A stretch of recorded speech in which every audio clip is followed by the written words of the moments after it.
네, 시청자 여러분 안녕하십니까? 파이널샷 진행을 맡은 최효은, 신민영입니다. 네, 오늘 우리 증시 양시장 모두 다 2% 이상의 급락세를 나타내고 있습니다. 월요일부터 화요일까지 시장이 안 좋았는데 사실 이제는 좀 기술적인 반등을 기대하셨던 분들도 있을 것 같은데 양시장이 모두 다 2% 이상의 급락세 나타내고 있습니다. 코스피 시간이 갈수록 계속해서 하락폭을 확대해 가고 있는 상황인데요. 외국인 오늘 시장에서도 코스피 안에서 던지고 있습니다. 코스닥도 역시나 마찬가지로 매도 물량이 여러 출회가 되고 있는 상황인데요. 지수가 크게 빠지는 것에는 아무래도 달러에 대한 원화의 환율 문제고요. 기업들의 실적 문제가 되고 있는 듯합니다. 네, 국채금리 상승세가 나타내고 있는 데다가 강달러 기조 이어지고 있고 오르는 것은 비트코인뿐이다라는 이야기가 나오고 있습니다. 1,400원대 환율에 대해서도 엇갈린 전망들 들려오고 있습니다. 이제 1,400원대를 뉴 노멀로 바라볼 때가 되었다. 아니다. 또 다른 위기의 신호이다라고 보는 엇갈린 전망들 들려오고 있는데요. 저희와 함께 하시면서 최선의 전략 세워보시면 좋겠습니다. 네, 힘들고 어렵지만 오늘도 준비했습니다. 시장 마감을 위한 마지막 한방. 지금 출발할게요. 파이널샷.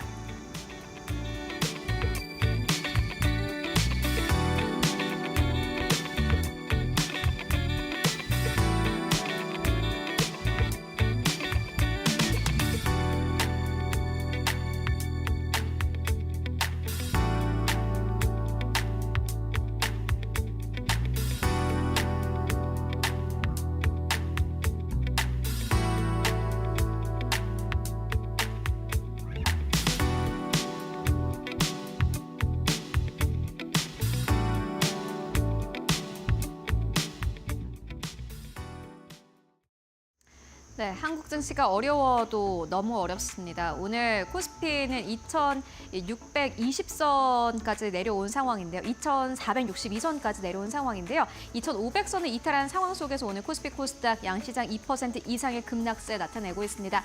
아마 오늘 여러분들 이러한 기사 많이 보셨을 것 같습니다. 52주 신저가 기록. 이렇게 제목이 달린 기사들 많이 보셨을 것 같은데 오늘 뭐 삼성전자도 마찬가지고 카카오와 같은 굵직굵직한 기업들이 연이어서 신저가를 기록하고 있는 상황입니다. 오늘 한국 증시의 하락 이유 함께 만나보도록 하겠습니다. 하락하고 나서는 우리가 결국에는 할 수 있는 것은 뭐 저점 매수 관망 그리고 하락을 이유 이런 것들을 좀 분석해 보는 것이 결국에는 할 수 있는 어떠한 일일 텐데요. 먼저 하나투자증권 측에서는 이렇게 이야기를 했습니다. 지금은 파는 것보다 사는 게 더 나은 선택인 장이다. 라는 투자 의견을 제시를 했습니다. 지금보다 더 떨어질 수는 있겠지만은 지금 패닉세를 하기에는 어쨌든 간에 지수가 많이 바닥에 내려와 있기 때문입니다. 하나투자증권 측에서 이렇게 코멘트를 했습니다. 코스피가 8월 5일 이후로 처음으로 2,500선 아래로까지 내려오면 이 기술적인 저점에 근접했다라고 평가를 했는데요. 물론 일각에서는 2,400선도 이제 위태하다라는 의견도 나오고 있습니다만은 지금까지 코스피는 2,400선에서 2,600선 안에서 박스권의 움직임을 계속해서 나타냈기 때문입니다. 그렇기 때문에 2,400선까지 결국에는 근접을 했다는 것은 기술적인 바닥을 의미하는 그러한 의미이기도 한데요. MSCI 달러 기준으로도 글로벌 시장 대비해서 34.1% 넘게 한국 시장은 언더퍼폼하고 있는 상황입니다. 미국 증시 잘 가고 있습니다. 물론 간밤 뉴욕 증시 3대 지수는 일제 하락세로 거래 마감하긴 했습니다만은 사실 거의 사상 최고치 부근에서 계속해서 움직이고 있기 때문에 하락이라는 표현보다는 쉬어갔다라는 표현이 맞을 것 같은데 그에 반해서 한국 증시는 계속해서 이 저점을 낮추고 있는 그러한 상황입니다. 글로벌 경기가 부진했던 2012년, 2016년, 그리고 2019년, 2022년보다도 수익률이 낮은 상태라고 하는데요. 경기가 진짜 좋지 않았던 여러 상징적인 해들보다도 코스피, 코스닥의 전체 수익률이 굉장히 부진한 상황입니다. 그리고 경기 저점은 내년 상반기로 현재 전망이 되고 있는데 다만 트럼프 재집권으로 인해서 경기 저점이 당겨질 가능성이 높다라고 투자 의견을 제시하기도 했습니다. 그렇게 되면은 아마 한국 증시가 반응을 할 테죠. 하나투자증권 측에서 이렇게 이야기를 했습니다. 경기가 돌아설 때 한국 시장은 가장 먼저 반응을 할 것이다라는 투자 의견을 제시하기도 했는데요. 보시다시피 여러 국가들 대비해서 MSCI 한국 상대 수익률은 낮은 상황입니다. 그만큼 좀 밸류가 많이 내려온 상황이기 때문에 경기가 반등하게 된다면은 한국 증시로 반발 매수세가 강력하게 들어올 것이다라는 이러한 의견이 함께 제시가 된 것이고요. 지수와 시가총액이 좀 쪼그라든 상황 속에서 그래도 자금이 들어오지 않겠느냐라는 기대감을 나타낸 겁니다. 이어서 좀 하락의 이유 조금 더 자세하게 만나보도록 하겠습니다. 만약에 지금 파는 것보다 사게 된다면은 어느 쪽을 선택하는 것이 좋을까요? 아마 선택하는 게 꽤나 겁이 나는 그러한 장이긴 합니다만은 사실 우리에겐 두 가지 선택지가 있습니다. 반도체 워낙 많이 빠졌습니다. SK 하이닉스 생각을 해보면은 상반기까지만 하더라도 HBM 물량이 넘쳐나서 지금 만드는 것도 너무 바빠서 제대로 공급을 하지 못하고 있다라는 뉴스가 상반기까지 나왔는데 뉴스가 사실 변한 것은 없습니다만 주가는 많이 빠져 있습니다. 그렇기 때문에 시청자분들께서도 지금 반도체 사야 되지 않을까 하는 생각 드실 것 같고요. 또 반면에 이제 반도체가 좀 트렌드에서 벗어나지 않았나? 이제는 신고가 계속해서 가는 업종들, 방산, 전력 이런 걸 좀 봐야 되지 않을까 하는 두 가지 선택을 아마 생각을 하실 수 있을 것 같습니다. 하나투자증권 측에서는 이렇게 이야기를 했습니다. 하반기 들어서 시장은 안 좋은 주식부터 포지션을 줄였다라고 평가를 했는데요. 외국인 투자자를 말합니다. 삼성전자를 계속해서 매도하는 것이 아마 그 대표적인 예가 될 것 같은데요. 끝까지 들고 갈 주식만으로 포트폴리오를 좁혔을 것이다 라면서 삼성전자가 빠지는 동안 나머지 시장이 오르는 것도 비슷한 맥락이다라고 평가를 했습니다. 지금이 만약에 기술적인 저점이고 지표들이 벌어져 있다면은 지금까지와는 좀 포지션을 달리하는 것이 맞지 않겠느냐라는 의견을 제시를 했습니다. 특히나 하나투자증권 측에서는 삼성전자를 예로 들었는데 삼성전자 기술적으로도 꽤나 많이 내려와 있는 상태입니다. 삼성전자 이견 계속해서 심화되고 있는 상황입니다. 그렇다면 반도체 쪽의 주가 흐름 함께 만나보고 가실까요? 반도체 쪽 주가 좀 많이 빠져 있는 상황입니다. 일단은 코스피 같은 경우에는 2,500선 아래로 내려온 것에 대해서 반도체가 많이 내려온 것이 그 이유 중에 하나로 꼽히고 있는 상황입니다. 대신증권 측에서는 코스피 이탈의 이유를 세 가지로 정리를 했는데요. 쉽게 말을 하자면은 지금 거래대금 자체가 신흥국 시장에서 좀 빠져나가고 있는 상황입니다. 아마 여러분들 그렇게 생각하실 것 같습니다. 외국인 투자자들은 신흥국 시장에 들어온 이유를 생각을 해보시면 될 것 같은데요. 외국인 투자자들은 미국 시장보다는 그래도 신흥국 시장의 성장률이 높기 때문에 원래는 돈을 싸들고 왔습니다. 그런데 지금을 생각을 해보면요. 미국 경기가 좋습니다. 사실 아시아 경기보다도 미국 경기가 더 좋은 상황이고 신흥국 시장보다는 미국 증시로 가는 게 당연히 수익률이 높겠죠. 또 미국 증시만 좋은 게 아니라 암호화폐 시장도 꽤나 좋습니다. 증권거래위원회가 비트코인을 ETF의 승인을 지난해 해줬기 때문에 거래 자금은 지난해부터 계속해서 들어왔고요. 비트코인 시장, 암호화폐 시장, 그리고 미국 증시가 하방인 가운데 굳이 외국인들이 돈을 싸들고 한국 시장으로 올 이유가 없는 겁니다. 그리고 그 안에서도 세부적인 이유가 있는데요. 먼저 첫 번째 말씀드렸던 대로 반도체 섹터의 피해입니다. 트럼프 당선에 따라서 미중 무역 갈등, 기술 패권 경쟁 심화로 인한 피해가 현재 좀 우려가 커지고 있는 상황이고요. 그리고 최근에 골드만삭스가 한 가지 보고서를 발행을 했습니다. 만약에 미중 기술 경제 격화가 현재 분쟁이 좀 격화가 된다면은 한국 쪽의 무역 수지가 조금 줄어들 것이다라는 전망을 내놓기도 했고요. 이에 따라서 무역 분쟁에 따른 반도체 섹터 피해가 크기 때문에 한국 시장이 2,500선 아래로 내려온 것이다라는 의견 함께 제시가 되기도 했습니다. 두 번째로는 펀더멘털 악화입니다. 아마 이 부분이 가장 크지 않을까 싶은데요. 전체 기업들의 실적 계속해서 쪼그라들고 있는 상황입니다. 11일에 발표된 1일부터 10일까지의 수출이 전년 동월 대비해서 마이너스 17%를 기록한 것으로 나타났습니다.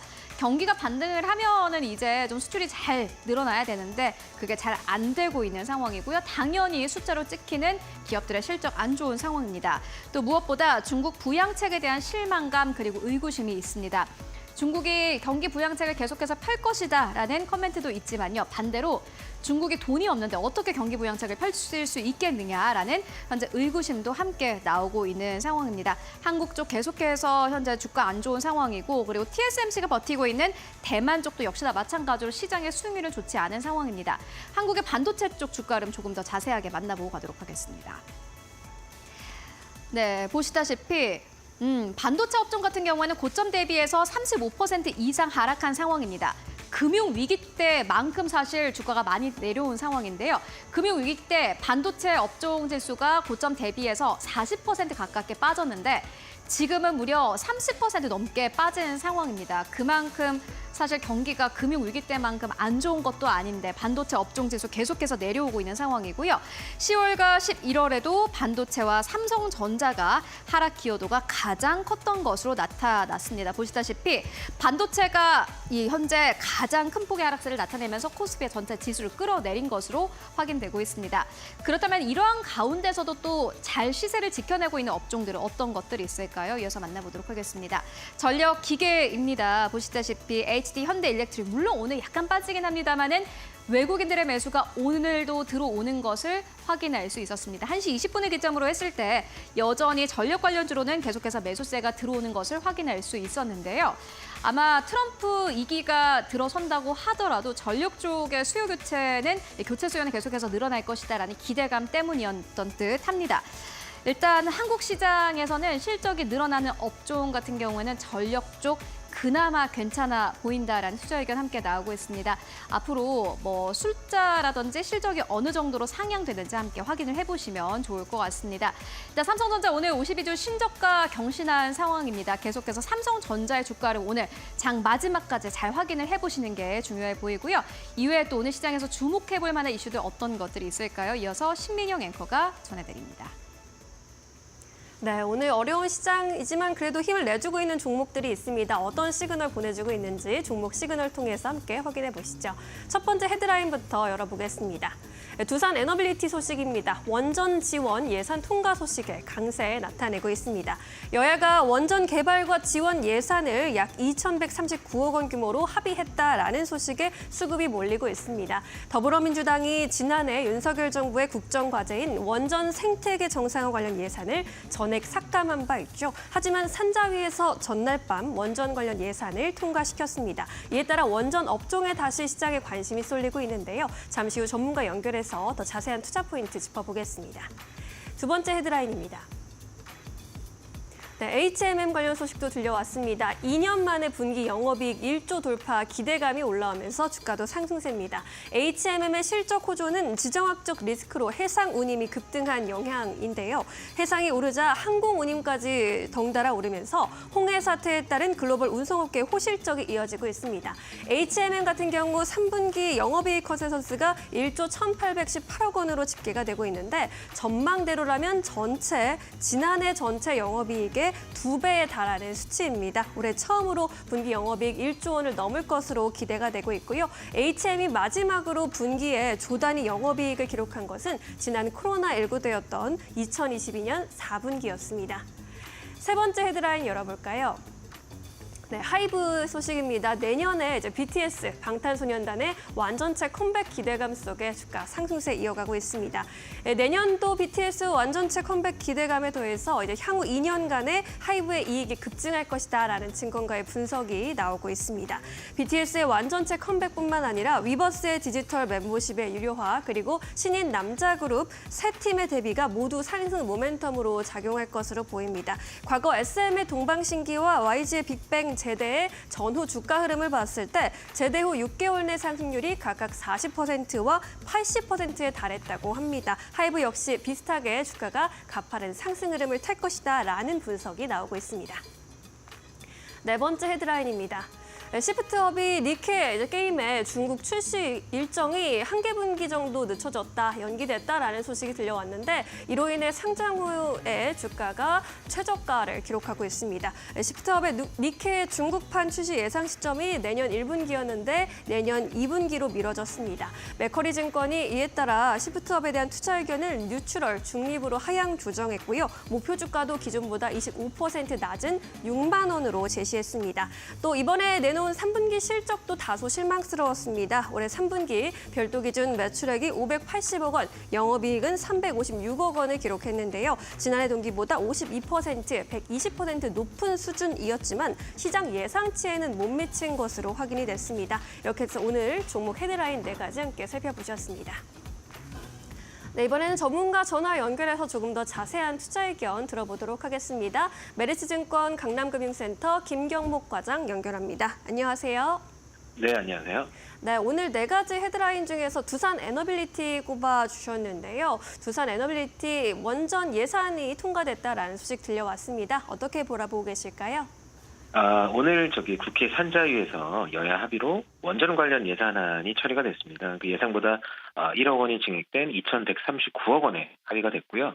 원전 생태계 금융 지원에 1,500억, 그리고 혁신형 소형 모듈 원자로 기술 개발에 329억이 포함이 되면서 SMR 관련 수주 모멘텀이 있는 두산 에너빌리티가 오늘 오전에는 이제 강세를 보이다가 지금 보합 정도에서 움직이고 있는데, 최근 트럼프 후보의 당선이 확정되면서 그의 원전에 대한 스탠스가 시장의 주목을 받고 있습니다. 트럼프 당선인은 집권 시절에 소규모 핵 프로젝트에 13억 달러를 투자했었던 바 있고, 민간 기업이 원자로 연구와 설계에 협력할 수 있는 내셔널 리액터 이노베이션 센터를 설립하기도 했습니다. 그리고 23년 바이든 대통령이 서명한 AI 행정명령이 지나치게 AI 산업을 저해하고 있다고 주장하면서 자기가 이제 취임하면 행정명령 폐지를 현재 주장하고 있기 때문에 AI에 대한 트럼프 당선인의 스탠스가 매우 러프하다 이렇게 생각하시면 될 것 같고, AI 산업의 성패가 달린 전력 인프라 구축에 있어서 필수적인 소형 모듈형 원자로 SMR 사업에 대한 시장의 기대가 매우 높은 상황이라고 생각됩니다. 특히 국내에는 두산에너빌리티가 25년도 체코 원전 관련 수주가 기대되고 있고, 글로벌리 뜨거운 관심을 갖고 있는 SMR 관련 수주도 25년에서 26년부터 가능할 것을 보고 있기 때문에 현재 두산 에너빌리티가 받고 있는 높은 밸류에이션을 충분히 설명해 줄 수 있다고 생각하고 있습니다. 네, 잘 알겠습니다. 그럼 오늘 오후장에서 공략주로는 어떤 종목 보고 계실까요? 오늘은 조선 기자재 업체인 세진중공업이라는 회사를 가져와 봤는데요. 투자 포인트 몇 개 말씀드리겠습니다. 첫 번째는 일단 또 트럼프 당선인이 첫 번째 양국 정상 간의 통화에서 한국의 조선업에 대한 협력을 원한다, 이런 제스처로 보였고, 조선주가 지난주에 이제 뜨거운 반응을 보였는데, 사실 트럼프 당선인의 공약을 좀 살펴보면 일단 당선 시에 모든 미국 해역과 보호구역을 개방해서 석유와 가스 수출을 시작할 것이라고 이야기를 했고, 그다음에 행정명령을 사용해서 허가 절차를 간소화하는 석유 파이프라인 건설을 촉구하겠다 이렇게 주장하고 있습니다. 심지어 LNG 최대 수출국인 미국이 바이든 대통령으로부터 일시 중단받았던 에카 천연가스 터미널 수출 터미널 승인을 바로 철회할 것이라고 이야기하고 있는 상황이라, 국내 업체에 있어서는 LNG 물동량 증가와 그로 인한 선박에 대한 발주가 국내에 있는 조선사들에게는 상승할 수 있는 긍정적인 트리거로 작용을 할 거라고 생각을 하고 있고요. 세준유공업은 LPG나 암모니아 전용선에 들어가는 탱크 제조와 그다음에 선박에 들어가는 선실 등을 제작하는 데크하우스를 주력으로 하고 있는 업체인데, 세준유공업이 LNG, LPG 물동량 증가와 직접적인 수혜를 받을 수 있는 업체라고 판단하고 있고요.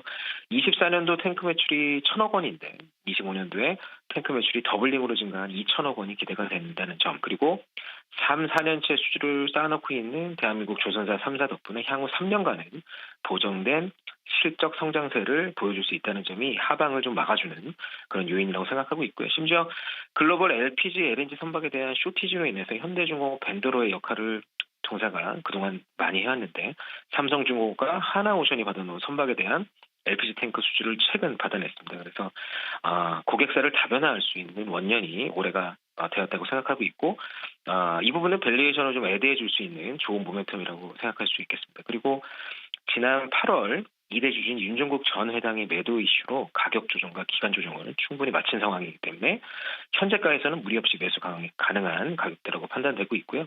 목표가는 8,800원, 그리고 손절 라인은 6,300원으로 제시해드리겠습니다. 네, 세진중공업 8,800원까지 목표 주가 바라보자라고 이야기해 주셨습니다. 오늘도 말씀 고맙습니다. 네, 감사합니다. 네, 이어서 외국인과 기관은 어떤 선택을 내리고 있을까요? 최효은 앵커와 함께 확인해 보시죠. 네, 현재 코스피가 2,429선에서 거래가 되고 있습니다. 오늘 지수 좀 크게 빠지고 있는 상황인데, 이럴 때일수록 외국인 수급이 어디로 향하는지 여러분들 잘 확인을 해보실 필요가 있을 것 같습니다. 먼저 매수하는 기업들부터 만나보도록 하겠습니다. 오늘 5번째로 코스피 안에서 가장 많이 매수하고 있는 기업은 HD 현대마린솔루션이고요. 4번째로는 일진전기입니다. 3번째로는 현대로템, 2번째로는 SK하이닉스, 가장 첫 번째로는 유한양행인데, 유한양행 같은 경우에는 전체 지수 대비해서는 현재 아웃퍼폼하고 있는 상황이고요. 특히나 SK하이닉스도 역시나 마찬가지로 1% 가깝게 하락세 나타내고 있습니다. 지수가 2% 넘게 빠지고 있는데 그래도 이 SK 하이닉스 오늘 좀 괜찮은 흐름 가지고 가고 있는 상황입니다.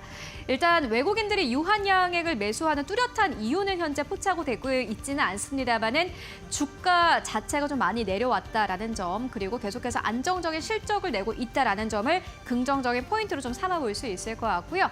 매도하는 기업들 살펴보시면은 5위권에는 에코프로 머티입니다. 오전장보다 오후장 들면서 에코프로 머티에 대한 매도 물량이 좀 많아지고 있는 것으로 확인되고 있습니다.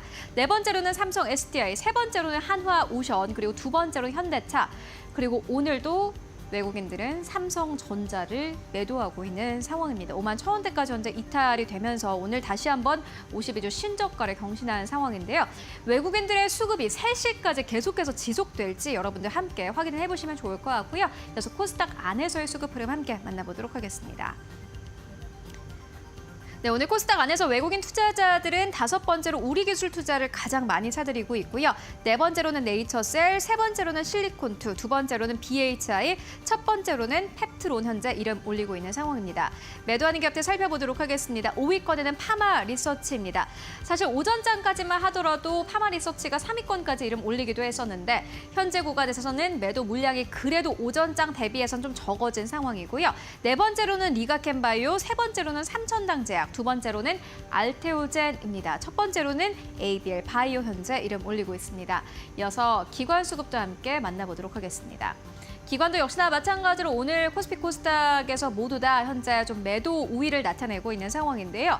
코스피 안에서는 신한지주를 5번째로 가장 많이 사들이고 있습니다. 4번째로는 HMM, 3번째로는 SK 하이닉스, 2번째로는 두산 에너빌리티, 첫 번째로는 삼성전자 이름 올리고 있는데 삼성전자에 대해서 외국인과 기관의 스탠스가 확실히 다릅니다. 기관 투자자들은 그래도 오늘 시장에서 SK 하이닉스와 삼성전자를 매수하고 있는 흐름 보여주고 있고요. 매도하는 기업들 살펴보시면은 5위권에 맥쿼리 인프라가 올라와 있습니다. 오늘 기관 투자자들은 배당주도 좀 전반적으로 매도하는 흐름을 보여주고 있고요. 4위권에는 LG화학, 3위권에는 한화오션, 두 번째로는 포스코홀딩스, 첫 번째로는 삼성 SDI 이름 올리고 있습니다. 이어서 이 코스닥 안에서의 수급 흐름 함께 만나보시죠. 네, 오늘 코스닥 안에서 5번째로 가장 많이 매수하는 기업은 스튜디오 드래곤입니다. 4번째로는 YG 엔터테인먼트, 3번째로는 한글과 컴퓨터, 2번째로는 미래에셋 벤처투자, 그리고 첫 번째로는 디어유입니다. 그래도 오늘 디어유 쪽으로는 계속해서 강력한 매수가 들어오는 게 특징이라고 할 수 있겠고요. 매도하는 기업들 살펴보시면은 5위권에는 ABL 바이오, 4위권에는 보로노이, 3위권에는 단밀, 그리고 2위권은 알테오젠, 첫 번째로는 리가켄바이오 이름 올리고 있습니다. 외국인과 기관이 파는 기업은 코스닥 내에서는 비슷한 듯합니다. 그 가운데서 좀 새로운 이 현재 이름이 있습니다. 단밀인데요. 함께 만나보도록 하겠습니다. 어떠한 기업일까요? 오늘 코스닥에 상장한 따끈따끈한 3-4개 주입니다. 그런데 최근에 신규 IPO 종목들 부진한 흐름 이어가고 있는 상황입니다. 단밀 같은 경우에는 2015년에 설립된 실감 미디어 전문 기업인데요. 글로벌 현재 진출에 나서고 있는 그러한 기업이기도 합니다. 베트남과 필리핀 등에서 우선 협상자로 선정되는 등 그래도 글로벌 시장에서 계속해서 점유율을 넓혀나가고 있는 기업이기도 한데요. 홍콩과 일본 등에서 IP 테마파크의 라이선싱을 확대로 하는 것을 목표로 하고 있다고 합니다. 주가는 어느 정도에서 흘러가고 있을까요? 함께 만나보도록 하겠습니다.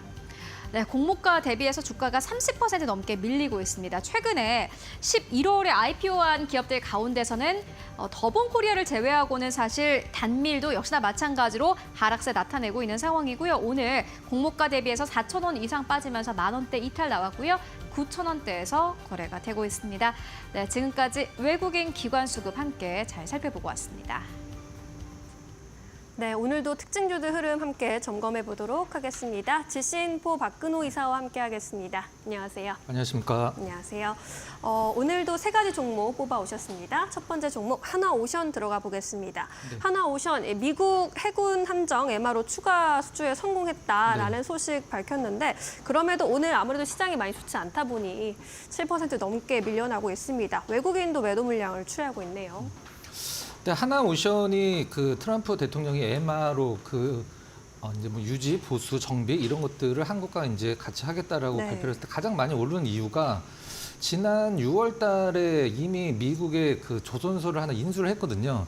그 필라델피아 필리 조선소라는 곳인데 이게 좀 약간 유의미한 게 뭐냐면 필리 조선소가 중요한 게 아니라 필라델피아에 있는 조선소를 인수한 게 굉장히 좀 중요한 거죠. 왜 그러냐면 그 필리 조선소 바로 옆에 뭐 옆이라고 하기도 뭐하고 그냥 같이 있다고 보시면 되는데 네. 미군 해군 기지가 있어요. 해군 기지에 있고 그걸 6월 달에 이제 1,380억 원 인수를 했고 실질적으로 8월 달에 미국 군함을 MR로 처음에 수주를 했었죠. 근데 차트를 잠깐 보면서 좀 말씀을 좀 드리는 게 나을 것 같은데 화면 한번 좀 잡아주시면요. 타임라인을 한번 좀 보도록 하겠습니다. 일단 처음에 이제 하나오션이 미국 해군 기지 바로 옆에 있는 필리 조선소를 인수를 했을 때 주가 흐름과 그다음에 첫 번째 수주를 했을 때 주가 흐름 살펴보는 게 중요할 것 같은데요.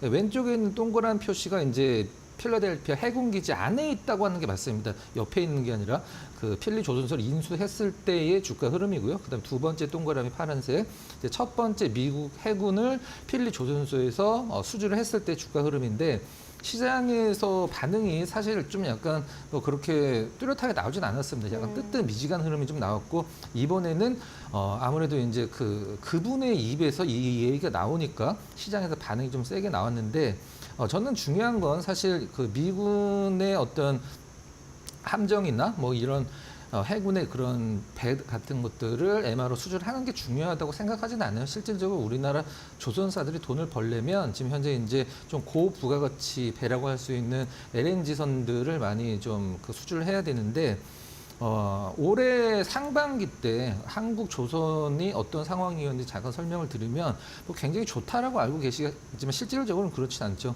전 세계 배가 만약에 뭐 100대 정도 발주를 했다라고 하면은 한 100대 이상 발주했다라고 하면은 중국 기준에서 이제 이건 실질적인 이제 팩트 숫자고 91대를 수주를 할 때 우리나라 전체 조선소에서 13대를 수주를 했습니다. 근데 과거 같았을 때는 이런 느낌이 좀 있었죠. 중국 그래 뭐 저가 선박들 뭐 이제 벌크선 같은 거 그냥 니네게 해라. 우리는 좀 고부가가치 LNG선을 하겠다. 이런 느낌이 좀 강했다라고 하면은 지금 중국이 LNG선 쪽에서도 수주를 굉장히 많이 하고 있는 상황이에요. 일단 전반기 쪽까지는 굉장히 좀 뒤졌습니다만 하반기에 7월 달서부터 우리나라 조선업이 이제 중국을 다시 한번 앞섰다라는 기사들이 좀 많이 나왔었는데 저는 팩트만 말씀드리면 미국에 만약에 군함이 있다. 근데 그거를 MRO를 할 때 정비 수주를 할 때 과연 다른 나라 조선소에다 맡길까요? 그 배를 만든 쪽에다가 맡기지 않을까요? 근데 그 배를 만든 쪽은 이 필라델피아 필리 조선소에서 많이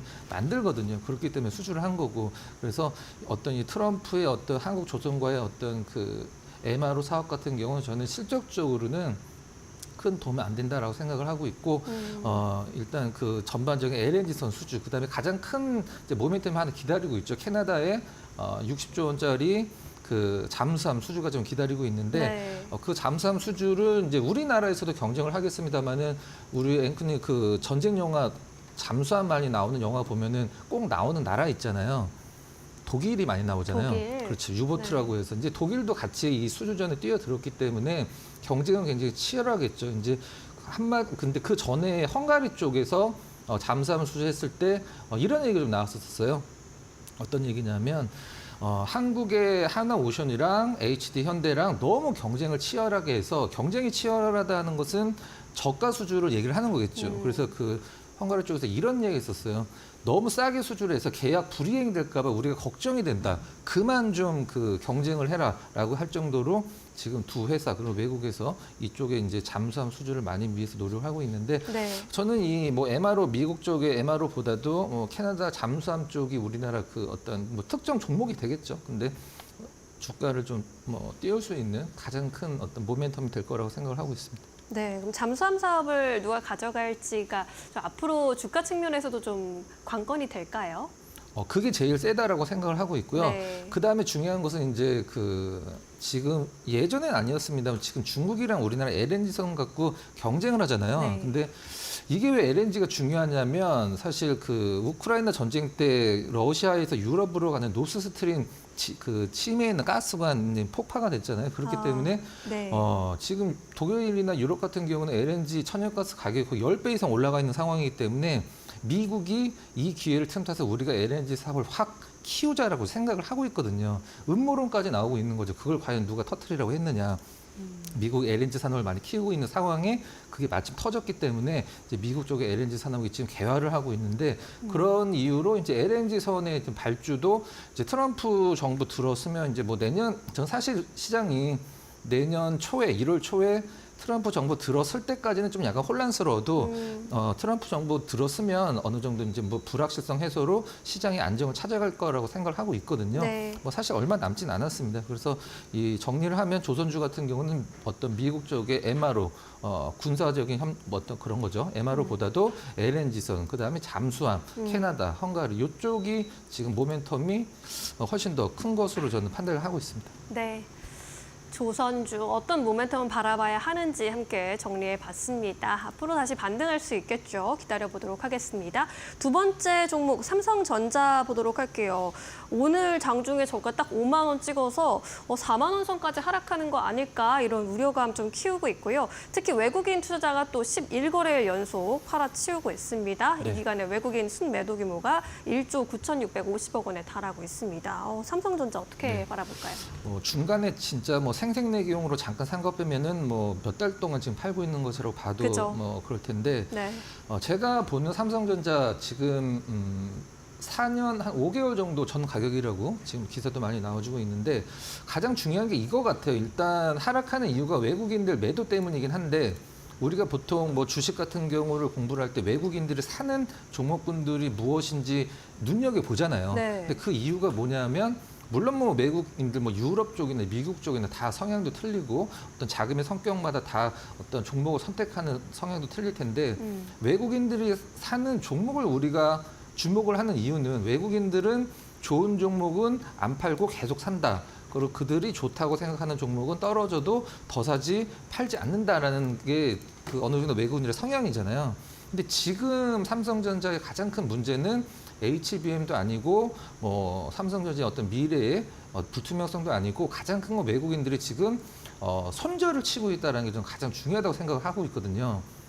손절이라는 것은 우리가 이제 다른 말로 했을 때 손실을 확정짓는 게 손절이거든요. 우리가 보통 주식을 할 때 손절을 하기도 하지만 이 종목은 놔두면 올라가겠다라고 싶은 종목들은 굳이 뭐 외국인도 마찬가지고 기관도 마찬가지고 개인 투자도 마찬가지예요. 손절을 잘 하진 않습니다. 어떤 종목이든 확신이 있고 그 기업이 지금 단순 수급으로 빠진다라고 생각했을 때는 굳이 손절을 안 하는데 지금 삼성전자의 외국인들의 그 어떤 매매 행태라고 그래야 될까요? 그런 것들을 보면 당분간은 지금 갖고 있는 삼성전자 다 팔고 내가 당분간은 삼성전자를 보지 않겠다라는 어떤 그런 스탠스가 지금 굉장히 좀 강한 것 같아요. 그렇기 때문에 그 부분이 가장 문제가 된다고 생각을 하고 있고 네. 두 번째로 그럼 외국인들이 왜 삼성전자를 이렇게 보느냐가 사실 더 중요할 텐데 제가 봤을 때는 HBM은 아닙니다. HBM이라고 하면은 HBM을 못 만들 것이다 생각하면 삼성전자 이렇게 하겠죠. 앞으로 어떤 매출처가 될 테니까. 근데 어차피 만들 거니까 이 정도의 매도는 나올 수는 없고 과거에 그 삼성전자와 하이닉스가 전 세계 메모리사들을 상대로 치킨 게임을 하면서 우리 적자 봐도 괜찮다. 대신 우리가 여기서 이 시장을 장을 하겠다라고 해서 메모리를 엄청나게 생산하면서 저가 경쟁이 있을 때 일본의 엘피다 같은 그리고 독일의 키몬다 같은 회사들이 아예 그냥 파산을 해버리는 그런 경우가 있었었는데 그것 때문에 지금 삼성전자나 하이닉스가 메모리에 강자가 된 건데 중국이 지금 DDR4서부터 엄청난 정부의 지원을 받고 굉장히 지금 비중을 늘리고 있단 말이죠. 전 세계 판매 비중을. 근데 여기서 그 다음이 문제인데 저가 경쟁을 시작을 하면 이제 DDR5까지 이제 먼저 가겠죠. DDR4에 저가 경쟁을 하게 되면 아무리 저가 메모리고 수준이 낮은 메모리를 하더라도 삼성전자, 하이닉스도 가격적으로 굉장히 불리한 상황이기 때문에 이 캐시카우 역할을 하는 메모리에서 굉장히 불리한 거죠. 그렇다면 그 다음의 문제입니다. 이 반도체 같은 경우는 정말 엄청난 돈을 자본 집약적인 사업이기 때문에 캐시카우로 메모리에서 돈을 벌어서 계속 선단 공정 쪽에서 기술 개발해 나가야 되는데 그것이 이제 캐시카우가 없어지니까 그 앞으로 이제 그 선단 공정에서 기술 개발도 굉장히 늦어지는 거죠. 지금 제가 봤을 때 삼성전자의 가장 큰 문제는 외국인 매도지만 물론 뭐 다른 이유도 있을 수 있긴 합니다만은 삼성전자를 외국인이 파는 이유는 HBM도 아니고 무슨 미국에서의 IRA 보조금 축소나 폐지도 아니고 이제 중국 쪽에서의 저가 경쟁으로 과거에 삼성전자, 하이닉스가 했던 치킨 게임이 다시 일어난다라고 하면 최대 피해는 우리나라에 있는 원탑, 투탑 그 종합 반도체 회사인 삼성전자와 하이닉스가 볼 수밖에 없다. 저는 이게 가장 시장에서 어떤 반도체 공부를 좀만 하신 분들은 네. 아마 똑같은 결론을 내릴 수밖에 없는 상황이라고 생각을 하고 있습니다. 그러면 이 중국과의 치킨 게임 우려를 계속해서 저희가 안 좋게 보고 이렇게 매도에 가는 걸 지켜볼 수밖에 없는 건가요? 그건 일단 지금 매도를 하고 있는 게 이제 외국인이기 때문에 저도 네. 외국인 뭐 사실 오늘 삼성전자를 사고 있는 외국인들도 있을 거예요. 네, 누적이기 때문에 이제 뭐 파는 걸로 잡히긴 합니다만은 지금 물량이 어느 정도 남아 있고 뭐 계산을 할 수 있긴 합니다만은 앞으로 언제까지 팔 건가 한번 좀 물어보고 싶어요. 근데 네. 지금 봤을 때 사실 4년 5개월 만에 저점이라는 것은 이제 우리가 보통 올라갈 때도 매물단이라는 게 있잖아요. 그 다음에 뭐 떨어질 때도 어느 정도에서 지지를 받을 수 있는 가격들이 보이는데 그런 것들이 이제 보이지 않는 선까지 내려왔다라는 게 가장 큰 문제점이고 어느 정도까지 내려갈 것이냐 차트를 보실 때 떨어지는 그래프를 보지 마시고 저는 떨어지는 종목은 이제 우리가 보통 매도 클라이막스라는 게 크게 한번 터져야 되거든요. 근데 네. 지금 현재 외국인들이 엄청나게 매도를 할 때 중간중간에 매도 클라이막스 비슷하게 거래량이 나오긴 합니다만은 저는 좀 과거에 보지 못했던 삼성전자의 큰 거래량이 한번 터져야지 진바닥이 나온다고 생각을 하는데 중요한 건 또 바닥이라는 것은 더 안 떨어진다는 것이 거기서 올라간다라는 얘기 아니잖아요. 네. 그래서 또 여러모로 좀 약간 환율이라든가 이런 것들에서 외국인 수급이 들어오기 힘들다는 점, 그다음에 삼성전자의 미래가 아직까지는 좀 약간 불투명하다는 점에서 섣불리 좀 약간 저점 매수를 하는 것은 좀 약간 지양을 좀 해야 되지 않을까라는 생각입니다. 네, 알겠습니다. 이제 세 번째 종목으로 넘어가 보겠습니다. 한국콜마입니다. 화장품주 희비는 조금 엇갈리고 있는데 뭐 관세 이슈에 따라서도 움직이고 있고 뭐 그렇습니다. 한국콜마 같은 경우에는 선케어 제품 이제 매출 호조세가 나타나고 있고 이탈리아 화장품 기업과 이 선케어 핵심 기술을 두고 이제 재판이 있었는데 파기환송심에서 승소했다라는 소식도 들려오고 있습니다. 네, 오늘 좋은 뉴스가 나왔죠. 화장품주들이 물론 뭐 화장품 최근에 이번 주만 보더라도 화장품주만 떨어진 게 아니라 다 떨어졌으니까 뭐 화장품주들이 무슨 악재가 있어서 떨어졌다 이렇게 말씀드리긴 좀 약간 힘든 것 같고 다만 제가 좀 아쉬운 부분은 뭐 전인대라든가 아니면 광군제라든가 이런 화장품 관련주들에 좀 약간 모멘텀을 줄 수 있는 부분들이 있어서 올라갔고 전인대와 광군제에서 실망감을 나타냈으면 다시 내려올 수는 있는 거죠. 근데 전인대와 광군제에서 사실 올라간 게 아무것도 없거든요. 근데 이번에 광군제에서 좀 약간 특이한 점은 뭐냐면 알리 같은 그런 그 온라인 쇼핑몰 같은 데서 얼마 정도 매출이 나왔다고 중국에서 발표를 안 하고 있어요. 발표를 왜 안 하겠습니까? 과거에는 이번에 광군제에서 얼마 매출을 뭐 올렸다라고 하면서 중국 내수가 살아난다라고 보란 듯이 뭐 잘 나왔으면은 벌써 기사가 꽂혔을 텐데 매출 자체를 발표를 안 하더라고요. 그건 네. 무슨 말이냐면은 중국 내수가 굉장히 좀 힘들다라는 많이 못 팔았다는 그렇죠. 거죠? 뜻이 되겠죠. 그다음에 뭐 한국콜마 같은 건 사실 뭐 중국과 그렇게 연관이 있다라고 하기는 좀 힘들죠. 미국 쪽에서 지금 퍼포먼스를 내려고 하고 있는 기업인데 국내에서 이제 그 우리가 보통 뭐 선크림 원래는 이제 선블럭이라고 하는 게 맞겠죠.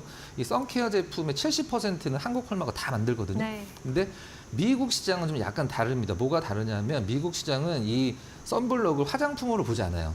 화장품을 보지 않고 이 선블록, 그다음에 여드름과 관련된 화장품, 그다음에 비듬과 관련된 화장품 요 세 개는 일반 의약품으로 봅니다. 의약품. 그래서 FDA에서 허가를 맡은 기업만 만들 수 있는데 그 허가 만드는데 굉장히 어려워요. 한 2년 정도 시간도 걸리고 한국콜마는 그걸 아주 예전서부터 해놨기 때문에 OTC라고 일반 의약품 OTC라고 얘기를 하는데 그 허가가 있어야지만 미국에서는 선블록을 만들 수 있는데 이 부분에서도 지금 아마존 같은 데서 만약에 화장품 가장 많이 팔리는 거 10개를 나열을 해놓으면 거의 절반이 한국콜마가 만들고 있는 화장품들이에요. 지금 일단 뭐 광군제 지나갔고 뭐 지나갔습니다면은 12월 달 되면 우리가 또 미국 쪽에서 큰 행사가 좀 하나 있죠. 블랙 프라이데이가 하나가 남아 있죠.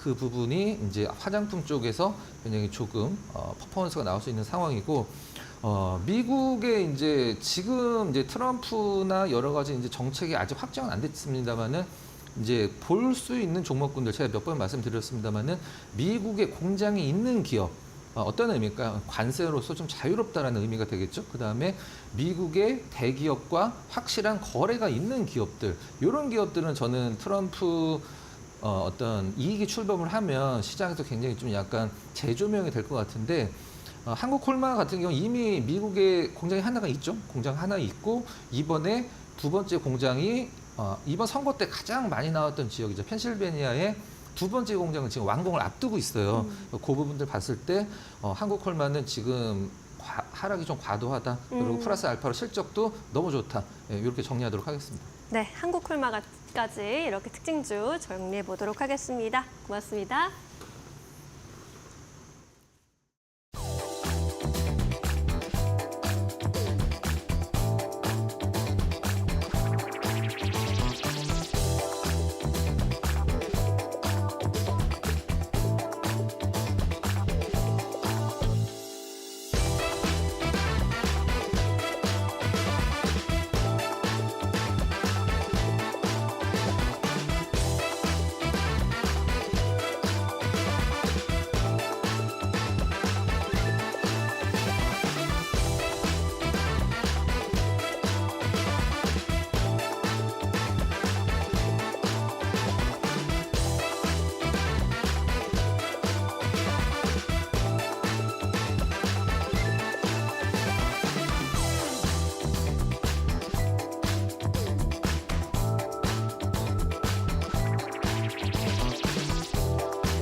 네, 팩트체크 코너로 이어가 보도록 하겠습니다. 오늘은 이데일리 바이오 플랫폼 센터의 김진수 기자 모시고 이야기 나눠보도록 하겠습니다. 안녕하십니까? 안녕하세요. 네, 오늘도 바이오 기업들 좀 살펴볼 텐데 가장 첫 번째로 녹십자 살펴보고 가도록 하겠습니다. 보니까 녹십자가 지난해 12월에 FDA로부터 이 혈액제제 알리글로의 품목 허가를 획득을 했고요. 또 올해부터 본격적인 판매가 시작됐다라는 뉴스가 나왔는데 어떻게 좀 매출이 빠르게 늘어날 거라고 보십니까? 네, 이제 말씀해 주신 대로 작년 12월에 FDA 승인받고 올해 3분기부터 출시가 이루어졌는데요. 이 알리글로가 이제 녹십자 알리글로의 미국 시장 점유율 확보를 위해서 이제 필수적인 이 PBM 처방약 급여 관리 업체라고 하고요. 그다음 전문 약국 XP라고 하는데요. 이 계약을 지속적으로 늘리면서 시장 공략에 속도를 내고 있습니다. 녹십자는 이제 지금까지 알리글로 판매 인프라 구축을 위한 보험 및 유통 쪽에 조금 집중했다면은 앞으로는 이제 처방 대상 확대까지도 노려보면서 이제 매출을 빠르게 늘려야 할 것으로 전망됩니다. 알리글로가 이제 앞으로 매출이 좀 급격하게 늘어날 것이다라는 전망 함께 듣고 왔습니다. 그렇다면은 이제 올해 3분기의 첫 판매 실적은 어땠습니까? 네, 이제 녹십자에 따르면 이제 올해 3분기 이제 올해 8월에 이제 미국에서 첫 출시가 이뤄졌는데요. 이제 3분기 매출이 약 200억 원 가량을 기록하는 등 이제 미국 시장에 연착륙하고 있는 것으로 분석되고 있습니다. 이 알리글로는 선천성 면역결핍증으로도 불리는 이 1차 면역결핍증 치료용 면역글로불린 제제인데요. 이 면역글로불린이라는 것은 감염이나 암, 이물질로부터 신체를 방어하기 위해 면역체계가 생성하는 물질입니다. 이 미국의 면역글로불린 시장을 좀 살펴보자면 약 16조 원 규모를 형성하고 있고 세계 최대 시장으로 꼽힙니다. 인구 노령화에 따라서 이제 자가 면역 질환이 점점 증가하는 만큼 이 면역글로불린에 대한 수요가 지속적으로 증가하고 있고요. 2013년부터 2023년까지 지난 10년 동안 연평균 약 21%가량으로 성장하고 있습니다. 네, 앞으로도 고성장세가 예상된다라는 부분 함께 짚고 왔습니다. 그렇다면 이제 녹십자가 미국 내에서 계속해서 좀 확장을 하기 위해서는 판매라든지 유통 쪽의 인프라 구축이 좀 중요해 보이는데요.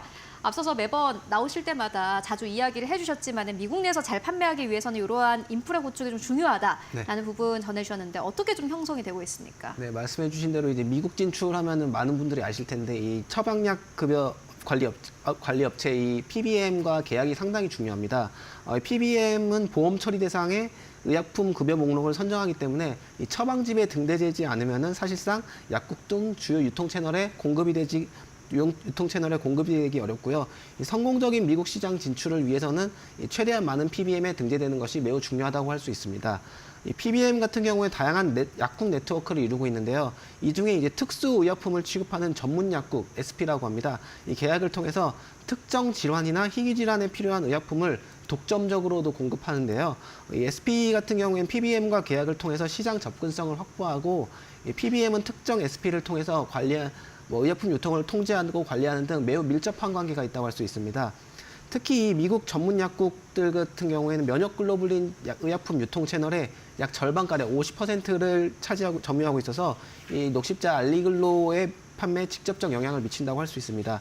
이 전문 약국 채널 같은 경우에는 선분명 처방 비율도 높아서 신규 진입할 때 매우 중요한 부분이라고도 할 수 있습니다. PBM과 SP가 중요해 보입니다. 그렇다면 녹십자가 원래 목표로 했던 것은 어느 정도이고 현재 좀 어느 정도 이뤘는지가 궁금한데요. 네, 말씀하셨던 대로 이제 목표와 얼마나 성과를 이뤘는지 좀 살펴볼 필요가 있는데요. 녹십자 같은 경우에는 올해 알리글로 미국 진출을 선언하면서 연말까지 이제 미국 3대 PBM과 8곳의 전문 약국과 계약을 체결하는 것을 목표로 세웠습니다. 녹십자 같은 경우에 미국 판매 이제 한 달여 만인 지난 8월 달에 익스프레스 스크립트 등 이제 미국 3대 PBM과 계약을 체결하면서 이미 목표는 달성한 상황이었고요. 이후 이제 녹십자가 추가적으로 3곳의 PBM과 계약을 더하면서 총 6곳의 PBM과 이 알리글로 등재 6곳의 PBM의 알리글로 등재를 완료했습니다. 이제 목표 이상의 성과를 이룬 것이고요. 보험사 기준으로는 시그나 헬스케어, 유나이티드 헬스케어, 그다음 블루크로스, 블루실드 등 이제 미국 내 주요 보험사 3곳에 모두 이제 알리글로의 처방집을 등재했고요. 유통 측면에서 살펴보자면 이제 아까 말씀드린 전문 약국을 살펴봐야 되는데요. 11곳의 이 전문 약국과 계약을 체결하면서 기존 목표였던 8곳을 초과 달성한 상황입니다. 미국 전역에서 판매할 수 있는 유통 인프라를 구축했다는 평가들이 나오고요. 이들 계약을 통해서 알리글로는 전체 보험 시장 80%가량을 커버할 수 있게 됐다. 이런 분석도 나오고 있습니다. PBM이라든지 SP 쪽에서는 이미 초과 달성이 된 듯합니다. 앞으로의 실적도 굉장히 궁금해지는데요. 앞으로의 매출 추이는 어떻게 보고 계십니까? 네, 올해 3분기 아까 이제 매출이 200억 원 가량 나왔다고 말씀드렸는데요. 올해 4분기에는 3분기보다 더 많은 선적이 이뤄질 것으로 예상되면서 더 많은 성과가 기대됩니다. 구체적으로 살펴보면 이제 올해 3분기 녹십자가 알리글로를 4회 출하했는데요. 4분기에는 5회 출하가 예정돼 있습니다. 그다음 공급하는 물량 자체가 늘어나면서 매출도 이제 늘어날 것으로 보이는데 증권업계 등에서는 올해 4분기 알리글로 매출이 400억 원 가량을 기록할 것으로 예상하고 있고요. 그래서 이제 올해 3분기와 4분기 합쳐서 올해 알리글로의 누적 매출이 600억 원을 넘지 않을까 이런 전망들이 나오고 있습니다. 600억 원을 넘어선다라는 것은 꽤나 조금 상징적인 숫자인 것으로 보여집니다. 그리고 무엇보다 앞으로 처방 자체에 대한 좀 늘어날 가능성이 엿보이고 있는데 네. 그 부분은 어떻게 보십니까? 이제 말씀드린 대로 인프라 구축, 유통과 보험 쪽에 인프라를 먼저 구축했다면 이제는 처방 부분에서 많은 이제 처방이 이루어지도록 노력한다는 계획인데요. 구체적으로 이제 알리글로의 주요 보험사 중 한 군데인 이제 시그나 같은 경우에는 최근 면역결핍증을 앓고 있으며 이제 혈전 생성 위험이 높은 환자 같은 경우에는 의사의 판단에 따라 알리글로를 우선 처방할 것으로 권고했습니다. 이 알리글로 같은 경우에 다른 이제 면역글로불린 제제와 다르게 이제 공정의 독자적인 이제 기술이 있는데 이 기술을 도입해서 혈전 색전증을 발생시키는 혈액응고인자 등 불순물들을 제거했습니다. 따라서 이제 혈액응고를 예방은 아니고 이제 좀 더 덜하게 해줄 수 있다. 이런 식으로 분석이 되는데요. 그래서 시그나 같은 경우에 미국 보험업계에서 상위 10대 기업에 속할 만큼 이제 대형 기업이고 약 1,600만 명 규모의 가입자를 보유하고 있어 상당한 영향력이 있을 것으로 분석됩니다. 그리고 처방 또 측면에서도 역시나 마찬가지로 앞으로 범위가 넓어질 수 있다라는 뭐 기대감도 나오고 있는데 어떻게 보십니까? 네, 이제 처방하려면 아무래도 타깃이 넓어져야 그죠, 되는데요. 예. 타깃 측면에서는 이제 소아적응증 확보를 위한 임상이 2026년에 마칠 예정입니다. 미국에서 이제 소아 1차 면역결핍증 환자의 비율이 전체 소아 인구의 0.01%에서 0.02%로 그렇게 많지는 않지만 그래도 분명히 타깃 환자가 늘어난다는 측면이 도움이 될 것으로 보여지고요. 뭐 이런 성장 동력을 바탕으로 이제 녹십자 알리글로 매출이 매년 20% 성장할 것으로 예상하고 있고 녹십자 측에서는 이제 내년 알리글로 예상 매출액은 1,500억 원, 그다음에 2028년에는 약 4천억 원 이상을 달할 것으로 예상되는 상황입니다. 알리글로의 예상 매출액이 연간을 기준으로 했을 때 20%의 성장이면 꽤나 커 보입니다. 앞으로 진짜 이 정도의 성장률을 달성할 수 있을지 그리고 실적으로는 어느 정도 반영이 될지 여러분들 함께 확인해 보시면 좋을 것 같고요. 이어서 두 번째 이슈로 넘어가 보도록 하겠습니다. 차바이오 그룹 만나볼 텐데 차백신 연구소가 대상포진 백신 개발에 집중하면서 본격적인 연구 데이터가 나오고 있다라는 소식이 있는데 어떠한 소식입니까? 네, 이제 차바이오 그룹의 백신 전문 회사 차백신 연구소에 대해서 말씀드리려고 하는데요. 지금 현재 개발 중인 대상포진 백신 VGV001이라고 하는데요. 임상의 속도를 내고 있고요. 이제 임상 1상부터 글로벌 1위 대상포진 백신인 GSK의 싱글릭스와 직접 비교 연구를 실시해서 우수성까지 확인됐는데요. 특히 이제 최근에 국내 대상포진 백신 규모가 점차 커지고 있다는 점에서 이제 싱글릭스에 이은 두 번째 단백질 제조업 대상포진 백신 자리를 차지하기 위해서 임상 2상, 3상까지 굉장히 빠르게 진행한다는 계획을 가지고 있습니다. 그러면은 이제 임상 연구가 어느 정도로 진행이 됐는지 궁금한데요. 진행 상황은 어떻습니까? 네, 이제 임상 진행 상황을 좀 살펴보자면 이제 대상포진 백신 이 VGV001에 대한 일상 환자 투여가 모두 완료된 상태고 현재 추적 관찰 중에 있습니다. 해당 연구 같은 경우에는 만 50세에서 65세 미만의 건강한 성인 32명을 대상으로 했는데요. 이제 임상 일상 결과에 또 더 높은 관심이 가져지는 이유는 아까 말씀드린 것처럼 이 세계 1위 대상포진 백신인 싱글릭스와 직접 비교 헤드투헤드 임상을 하고 있기 때문인데요. 이 싱글릭스 같은 경우에 2018년 미국 판매 시작 이후에 90% 이상의 점유율을 기록 중인 글로벌 넘버원 대상포진 백신입니다. 미국 FDA 같은 경우에 이 단백질 제조합 방식의 백신인 싱글릭스를 기존의 이제 약독화 생백신을 맞은 사람의 경우에도 이 백신을 다시 접종해서 예방 효과를 높이는 것을 권고하고 있는 상황인데요. 특히 이 약독화 생백신은 말 그대로 생균의 독소를 약화시켜서 직접 투여하는 제품이라서 좀 차이가 있긴 하지만 효과 측면에서는 싱글릭스가 훨씬 우승하다는 것이 잘 알려져 있습니다. 보니까는 차백신 연구소가 현재 좀 임상을 진행 중인 요 대상포진 백신이 싱글릭스와의 직접 비교 연구까지 포함됐다라는 부분 함께 짚고 왔습니다. 말 그대로 세계 1위 제품과 직접 비교를 하는 건데 그만큼 자신감이 있다는 거겠죠? 네, 맞습니다. 이제 싱글릭스 말씀드렸는데 글로벌 1위 제품과 직접 비교한다는 건 굉장히 자신감이 있다는 그죠, 것이고요. 예. 또 일반적으로 임상 1상에서는 안정성을 확인하는 부분이기 때문에 사실 직접 비교를 잘 하지 않는 경우가 많습니다. 그러니까 그 개발 중인 약물 자체가 얼마나 안전한가를 확인하는 단계이기 때문에 직접 다른 제품과 비교하는 경우가 많지 않은데 그만큼 자신이 있다고 보여지고요. 근데 이뤄진 연구 결과를 좀 살펴보면 VGV001 같은 경우에는 싱글릭스 대비 2배 이상의 세포성 면역 반응을 보인 것으로 나타났습니다. 이 세포성 면역 반응이라는 것은 이제 T세포를 중심으로 발생하는 면역 반응인데요. 이제 백신이 효과적으로 면역을 유도하려면은 이 항체 생성, 체액성 면역뿐 아니라 세포성 면역이 함께 활성화돼야 되는 것이 중요하기 때문에 굉장히 의미 있는 데이터라고 할 수 있습니다. 네, 그렇다면 효과성에서 왜 이렇게 차이가 보이는 걸까요? 네, 말씀드린 대로 이제 효과에서 좀 차이를 보이는데요. 말씀드린 단백질 제조합 백신이라는 점에서 차이가 없습니다. 그리고 이제 GSK 싱글릭스와 차백신 연구소의 대상포진 백신 모두 항원으로 단백질 E를 사용한다는 점에서 차이가 없는데요. 두 백신의 가장 큰 차이점은 사실 면역 증강제에 있습니다. 이 단백질 제조합 백신 같은 경우에는 병원체의 특정 단백질만 포함하기 때문에 이를 단독으로 주입했을 때 이 강한 면역 반응을 유도하기가 어렵습니다. 이에 따라 이제 면역 증강제라는 것과 함께 투여가 되는데 차백신 연구소의 면역 증강제는 싱글릭스의 면역 증강제와 약간의 차이가 있습니다. 쉽게 말해서 이제 항원이 일으키는 면역 반응을 증가시키는 것이 면역 증강제인데요. 백신 면역에 이제 백신에 면역 증강제가 함유되면은 소량만 백신을 투여하더라도 효과가 극대화되기 때문에 상당히 효율적이라도 할 수 있고요. 그다음에 우리가 이제 코로나 백신 많이 맞으실 때 아스트라제네카 백신 맞으신 분들은 이 면역 증강제가 함께 사용돼서 맞았을 만큼 이 단백질 백신에는 굉장히 이게 흔하게 사용되는 물질들입니다. 그러니까 이제 면역 증강제가 좀 차이를 보였기 때문에 효과도 약간 달랐다라고 해석을 해볼 수 있을 것 같은데 그러면 또 들어가서 면역 증강제가 어떻게 다릅니까? 네, 좀 어렵네요. 사실 그 부분을 더 자세히 네. 살펴볼 필요가 있는 건데요. 구체적으로 좀 살펴보자면 싱그릭스가 사용 중인 면역 증강제 AS01 같은 경우에는 주요 성분이 이제 TRL4를 자극합니다.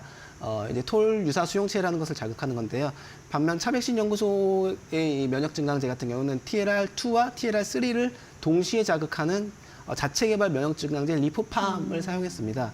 이 TRL2와 TRL4 같은 경우는 그람음성 세균의 세포 외막에 존재하는 지질다당체를 인지하는 수용체라는 점에서 공통점이 있고요. 이와 다르게 이제 면역 세포에서 주로 발현되는 TLR3 같은 경우에는 RNA 형태의 경로원 인식에 특화된 패턴 인식 수용체로 이제 바이러스 RNA를 인식하고 감염된 세포를 감지해서 바이러스 감염에 대한 면역 반응을 촉진하는 데 중요한 역할을 합니다. 따라서 이제 이 TLR2와 TLR3를 동시에 자극하는 면역 증강제를 사용한 차백신 연구소의 대상포진 백신이 상당한 효과를 더 싱그릭스보다 더 좋은 효과를 보이고 있다고 보여지고요. 특히 이제 또 중요한 포인트가 있는데 이 TLR2와 TLR3를 동시에 자극하는 면역 증강제는 전 세계적으로 차백신 바이오의 리포팜밖에 없다는 점에서 굉장히 주목을 받고 있습니다. 그러니까 면역 증강제 안에서 약간 차이가 있고 지금 차백신 연구소가 사용하고 있는 TLR2 그리고 TLR3 같은 경우에는 차백신 연구소가 이제 보유하고 있다라는 그 점이 좀 다른 것 같습니다. 그렇다면은 이제 임상 2상도 진행을 해야 할 텐데 어떻게 보고 계십니까? 네, 아까 말씀드린 대로 임상을 굉장히 빠르게 진행하려고 계획 중인데요. 현재 임상 1상이 팔로우업 단계임에도 불구하고 벌써 임상 2상과 3상에 대한 계획을 굉장히 철저하게 세우고 있습니다. 이제 싱그릭스의 최대 단점으로 꼽자면 접종 부위 통증이 있고 그다음 몸살 등 가벼운 부작용들이 좀 있는데요. 그래서 실제로 사람들이 1차를 맞고 너무 힘들어서 2차를 안 맞는 경우도 있다고도 합니다. 그래요. 네, 그래서 이제 어쨌든 그런 식으로 좀 살펴보면은 이 임상 데이터에서 살펴보면 차백신 연구소의 대상포진 백신이 통증이 훨씬 적었던 만큼 임상 2상에서도 이런 측면을 포함해서 좀 데이터를 확보할 예정이고요. 또 임상 2상에서 이제 또 숫자 통증 등급 아니면 시각 통증 정도들을 사용해서 백신 접종 후에도 통증이 얼마 없다라는 것을 좀 증명해낼 계획이고 이 밖에도 이제 점차 이제 대상포진 백신 환자들이 고령화가 이루어지고 있다는 만큼 65세 이상의 고령 환자도 확보해서 임상 데이터를 더 풍부하게 만든다는 계획입니다. 네, 알겠습니다. 차백신 연구소 관련해서 짚고 왔습니다. 지금까지 김진수 기자와 함께 이야기 나눠봤습니다. 말씀 고맙습니다. 감사합니다.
마켓 무버입니다.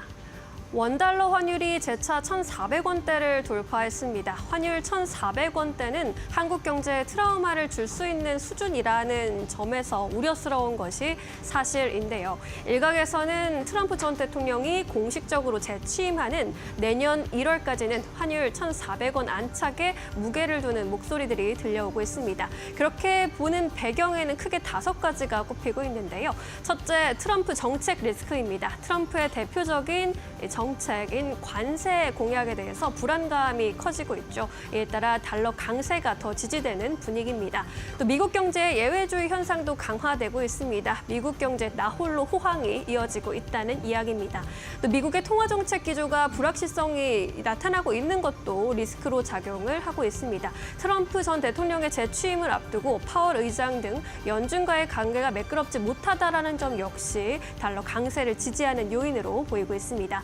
또 달러와 흐름에 대항할 통화가 부재하다는 점도 역시 요인입니다. 유럽의 정기 침체가 이어지면서 유로화 약세를 이어가고 있고 위안화, 엔화까지 동반 약세를 나타내고 있는 상황이죠. 또 마지막으로 취약한 국내 경기 여건도 한몫하고 있습니다. 지난 3분기 GDP 성장률 쇼크에서 볼 수 있었던 국내 증시의 모멘텀이 굉장히 약한 상황입니다. 그렇다면 현재 1,400원대 환율을 우리가 어떻게 바라봐야 할까요? 다음 장에서 확인해 보겠습니다. 1,400원대 환율에 대해서 증권가에서는 당장 우려할 리스크는 아니다라는 이야기도 하고 있습니다. 국내 CDS와 신용 스프레드 추이가 하향 안정세를 보이고 있기 때문입니다. 국내 물가가 안정세를 유지하고 있는 데다가 또 신용 위험도 크지 않은 상황이기 때문에 여타 주변국들과의 통화 가치와 보조를 맞출 필요성도 있다라는 분석입니다. 또 트럼프의 관세 공약이 진짜로 시행이 될 것을 대비해서 관세 충격을 환율을 통해서 일부 상쇄시킬 수도 있다라는 전망까지 제기가 되고 있습니다. 이에 따라 1,400원대 환율 이 자체에 대해서 지나친 경계감을 갖기보다는 환율 정책의 유연성이 요구되는 시점이다라는 조언이 나오고 있는데요.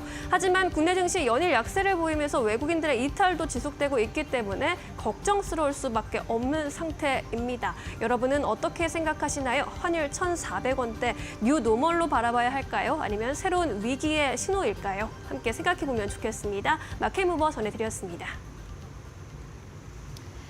네, 이어서 오늘 시장에서 움직이고 있는 이슈들, 종목들 함께 이야기 나눠보도록 하겠습니다. 오늘도 두 분과 함께 해보도록 하겠습니다. 시신포의 박수범 대표 그리고 이데일리온의 박정식 파트너 모시고 이야기 나눠보도록 하겠습니다. 안녕하십니까? 안녕하세요. 네, 오늘도 두 분과 함께 해보도록 하겠습니다. 오늘은 어떤 이슈로 이야기를 나눠볼까요? 이슈 지금 바로 만나보도록 하겠습니다. 네, 오늘 이슈는 삼성전자가 다시 한번 52주 신저가를 경신했습니다. 아마 삼성전자 국민주이니만큼 여러분들도 많이 가지고 계실 것 같은데요. 삼성전자가 현재 구간에서는 58,000원대에서 거래가 되고 있는 상황이고요. 오늘 장중한 때는 55,000원대까지 내려갔습니다. 어제도 마찬가지로 같은 시간에 삼성전자가 52주 신저가를 경신했어요 라고 말씀드렸는데 오늘 또다시 이 52주 신저가 경신했습니다. 이제 반등이 좀 나올까 아니면은 또 조정이 나올까 시그널 좀 잡기가 힘든데요. 두 분께 물어보도록 하겠습니다. 먼저 박수건 대표님. 저는 하락 추세가 좀 지속될 가능성이 높다라고 말씀드립니다. 네, 하락 추세가 지속될 가능성이 높다. 그렇다면 박정식 파트너님은요? 네, 저도 일단 현재 이 약세 국면이 어느 정도 좀 유지는 되지 않을까라고 생각을 하고 있습니다. 두 분은 말씀 좀 종합해 보자면은 코스피 지수가 더 빠질 것 같다라는 생각이 드는데 박수원 대표님은 삼성전자에 아직도 하방 룸이 열려 있다라고 보시는 이유 어떻게 보십니까? 일단 지금 현재 국내적인 이슈보다는 해외적인 이슈가 좀 터질 것 같아요. 왜냐하면 이제 과거에 1929년도 이제 대공황 시대가 왔지 않습니까? 그때 당시에도 2028년도가 이제 대통령 선거였거든요. 그때 당시는 크게 급등을 했다가 갑자기 2029년부터 버블이 꺼지면서 상당히 좀 크게 조정을 좀 받았던 시점이 있었습니다. 그래서 지금 현재 다우도 마찬가지고 나스닥도 마찬가지고 단기간 너무 많이 올라갔어요, 솔직히. 네, 너무 많이 올라가고 가상화폐도 마찬가지였고 이 부분에 있어서 차익 매도 물량이 좀 나올 가능성이 좀 높다라고 좀 판단하고 있고요. 그런 흐름들에서 하이힐드 채권, 우리가 하이힐드 채권이라 한다면 신용도가 상당히 낮은 채권이죠. 기업의 신용도가 낮은 채권을 우리가 하이힐드 채권이라고 하는데 여기에 대한 스프레드 차이도 얼마 나지가 않습니다. 스프레드 차이가 얼마 나지 않는다는 건 그만큼 지금 현재 그 하이힐드 채권에 대한 투자가 계속 이루어지고 있다라는 거예요. 그 수급이 계속해서 들어오고 있다라는 거죠. 그만큼 지금 현재 고위험을 감수하더라도 투자를 하려는 미국인들이 굉장히 많다라는 겁니다. 그렇기 때문에 그런 리스크가 조금 지수가 조정받게 된다면, 다우나 나스닥이 좀 조정받게 된다면 거기서 이제 한번 터지지 않을까. 뭐가 터진다는 말씀이시죠? 그 소위 얘기해서 이제 페닉스 현상이 한번 터지지 않을까라고 좀 보고 있는 거죠. 그렇기 때문에 뭐 국내 증시가 지금 현재 뭐 유일하게 어떻게 보면 아시아에서 하락 추세를 계속 이어나가고 있고, 올해 같은 경우에는 보게 되면 세 군데가 딱 하락했어요. 다른 데 다 올랐는데 멕시코, 한국, 러시아 이렇게 세 국가만이 하락 추세를 계속해서 유지를 하고 있다는 부분들, 특히나 아시아 쪽에서는 한국 증시만 좀 내려갔다는 부분들, 이런 부분들 상당히 좀 아쉽긴 합니다만, 그래도 지금 현재 상황에서는 어느 정도 기술적 반등이 나올 만도 한데 그러지 못하고 지금 삼성전자가 계속해서 좀 밀리고 있는 상황이고, 이 부분들은 당분간 유지될 가능성이 좀 높다라고 말씀을 좀 드리고 싶습니다. 패닉셀이 나오더라도 사실 미국 증시에는 고점에서 계속해서 머물고 있기 때문에 뭐 그래도 어쨌든 간에 고점을 좀 높여가는 과정이라면은 한국 증시에는 만약에 미국에서 패닉셀 나오면은 당연히 타격을 받을 테고, 그렇게 되면 삼성전자도 역시나 마찬가지로 타격을 받을 수밖에 없습니다. 삼성전자 여전히 하방에 좀 룸이 남아있다라는 부분 함께 짚고 왔고요. 박정식 파트너님 의견 궁금합니다. 어떻게 보십니까? 네, 저는 뭐 조정이라고 일단 얘기는 해놨지만 이게 바로 강한 반등이 나오지 않는다는 의미로 이제 이야기를 해드린 거거든요. 이게 좀 계속 지속된다. 그래서 그러니까 이 정도의 가격이 어느 정도는 좀 유지될 것이다. 자, 왜 그러냐면 일단 그래서 저는 뭐 조정 시그널로 이야기는 했지만 매수의 의견이기도 합니다. 그래서 왜 그러냐면 그래요? 일단은 트럼프 정책의 불확실성으로 현재 이 우리 반도체나 아니면 2차 전지 쪽에서 외국인 매도력이 지속적으로 나오고 있는 거 근데 아니겠습니까? 실적도 문제잖아요. 그죠? 실적은 아무래도 4분기부터는 좀 양호하게 진행되지 않을까라고 개인적으로는 생각을 하고 있어요. 왜 그러냐면 HBM3E가 8단과 12단은 현재 삼성전자에서 양산을 하고 있는데 매출 비중이 한 10% 정도 차지가 됩니다. 메모리 쪽에서. 그런데 이게 본격적으로 판매가 확대가 되는 것이 이제 4분기부터, 이번에 이제 엔비디아에 통과가 되지 않았습니까? 그래서 4분기에 이제 본격적으로 판매가 시작하면 이제 매출 비중이 한 50%까지 올라갈 수 있다라는 관계자의 발언도 지금 지속적으로 나오고 있는 그런 상황이에요. 지금 삼성전자 말씀하시는 거 그렇죠, 맞죠? 삼성전자요. 예. 엔비디아에 납품이 되나요? 이번에 이제 통과가 됐다고 언론 보도가 나왔기 때문에 이제 본격적으로 한 4분기부터는 이제 본격적으로 납품을 한다라는 지금 이야기가 나오고 있어요. 가능성이 있다라고 그렇죠, 나온 거 가능성이. 아닌가요? 네. 그래서 현재 4분기부터는 삼성전자의 실적도 어느 정도 좀 반등이 나오지 않을까라고 생각을 하고 있는데, 일단은 도널드 트럼프 당선인의 어떤 정책적인 불확실성으로 이제 임기가 내년 2025년 1월 20날 시작하지 않겠습니까? 그래서 그 임기 시작 날 전까지는 아무래도 이 반도체 섹터의 시세 부진은 어느 정도 좀 유지가 되지 않을까라고 생각을 하고 있어요. 그리고 삼성전자 같은 경우에는 과거에도 지속적인 이제 우상향 기조이지 않겠습니까? 그래서 월봉상 흐름을 보면 120월선 이하로 주가가 내려간 적이 거의 없어요. 지금 보시는 바와 같이 지난 이제 IMF 시기에서도 120월선 밑으로 그렇게 많이 밀리지 않았다는 얘기죠. 그래서 지금도 다시 120월선을 터치하고 있는 이런 상황이고, 이번에는 살짝 이탈을 시키고 있는 그런 상황이기 때문에 저는 53,000원 정도, 이 120월선짜리인 53,000원 정도 자리까지는 빠르게 반등이 나올 수 있다고도 저는 생각을 하고 있어요. 그래서 53,000원 이하, 지금 현재 이 5만 원 구간부터는 여러분들이 이제 분할로 매수로 접근을 해도 되는데, 아까 언급드린 바와 같이 도널드 트럼프의 정책적인 불확실성이 있다는 얘기죠. 그래서 지금 현재 구간에서 빠른 반등은 힘들겠지만 아무래도 이제 4분기에 실적이 본격적으로 좀 나아지고 도널드 트럼프 정권이 이제 본격적으로 들어가서 반도체에 크게 타격이 없네라는 어떠한 그런 긍정적인 모멘텀만 생기게 된다면 내년 1월 이후부터는 이제 본격적으로 반등이 어느 정도 나오지 않을까라고 개인적으로 생각을 하고 있습니다. 그래서 현재 삼성전자를 보유하신 분들 또는 이제 신규 매수를 생각하시는 분들은 내년 1월 정도부터 이제 본격적인 시세 반등력을 생각하시면서 5만 원 밑으로 천천히 모아가신다면 좋은 결과를 만들어갈 수 있지 않을까 생각을 5만 합니다. 원 밑이요. 네.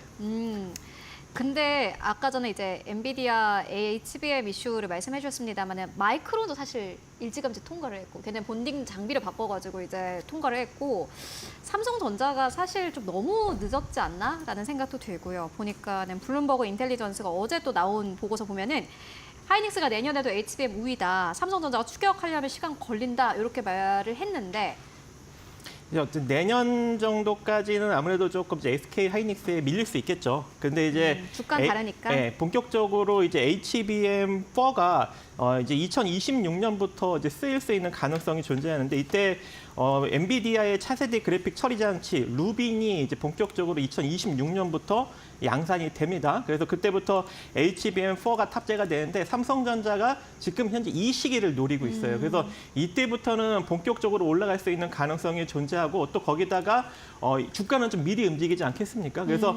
2025년부터는 삼성전자의 우상향 기조도 어느 정도 생각을 해볼 수 있지 않을까 개인적으로 생각을 합니다. 네, 삼성전자 응원하도록 하겠습니다.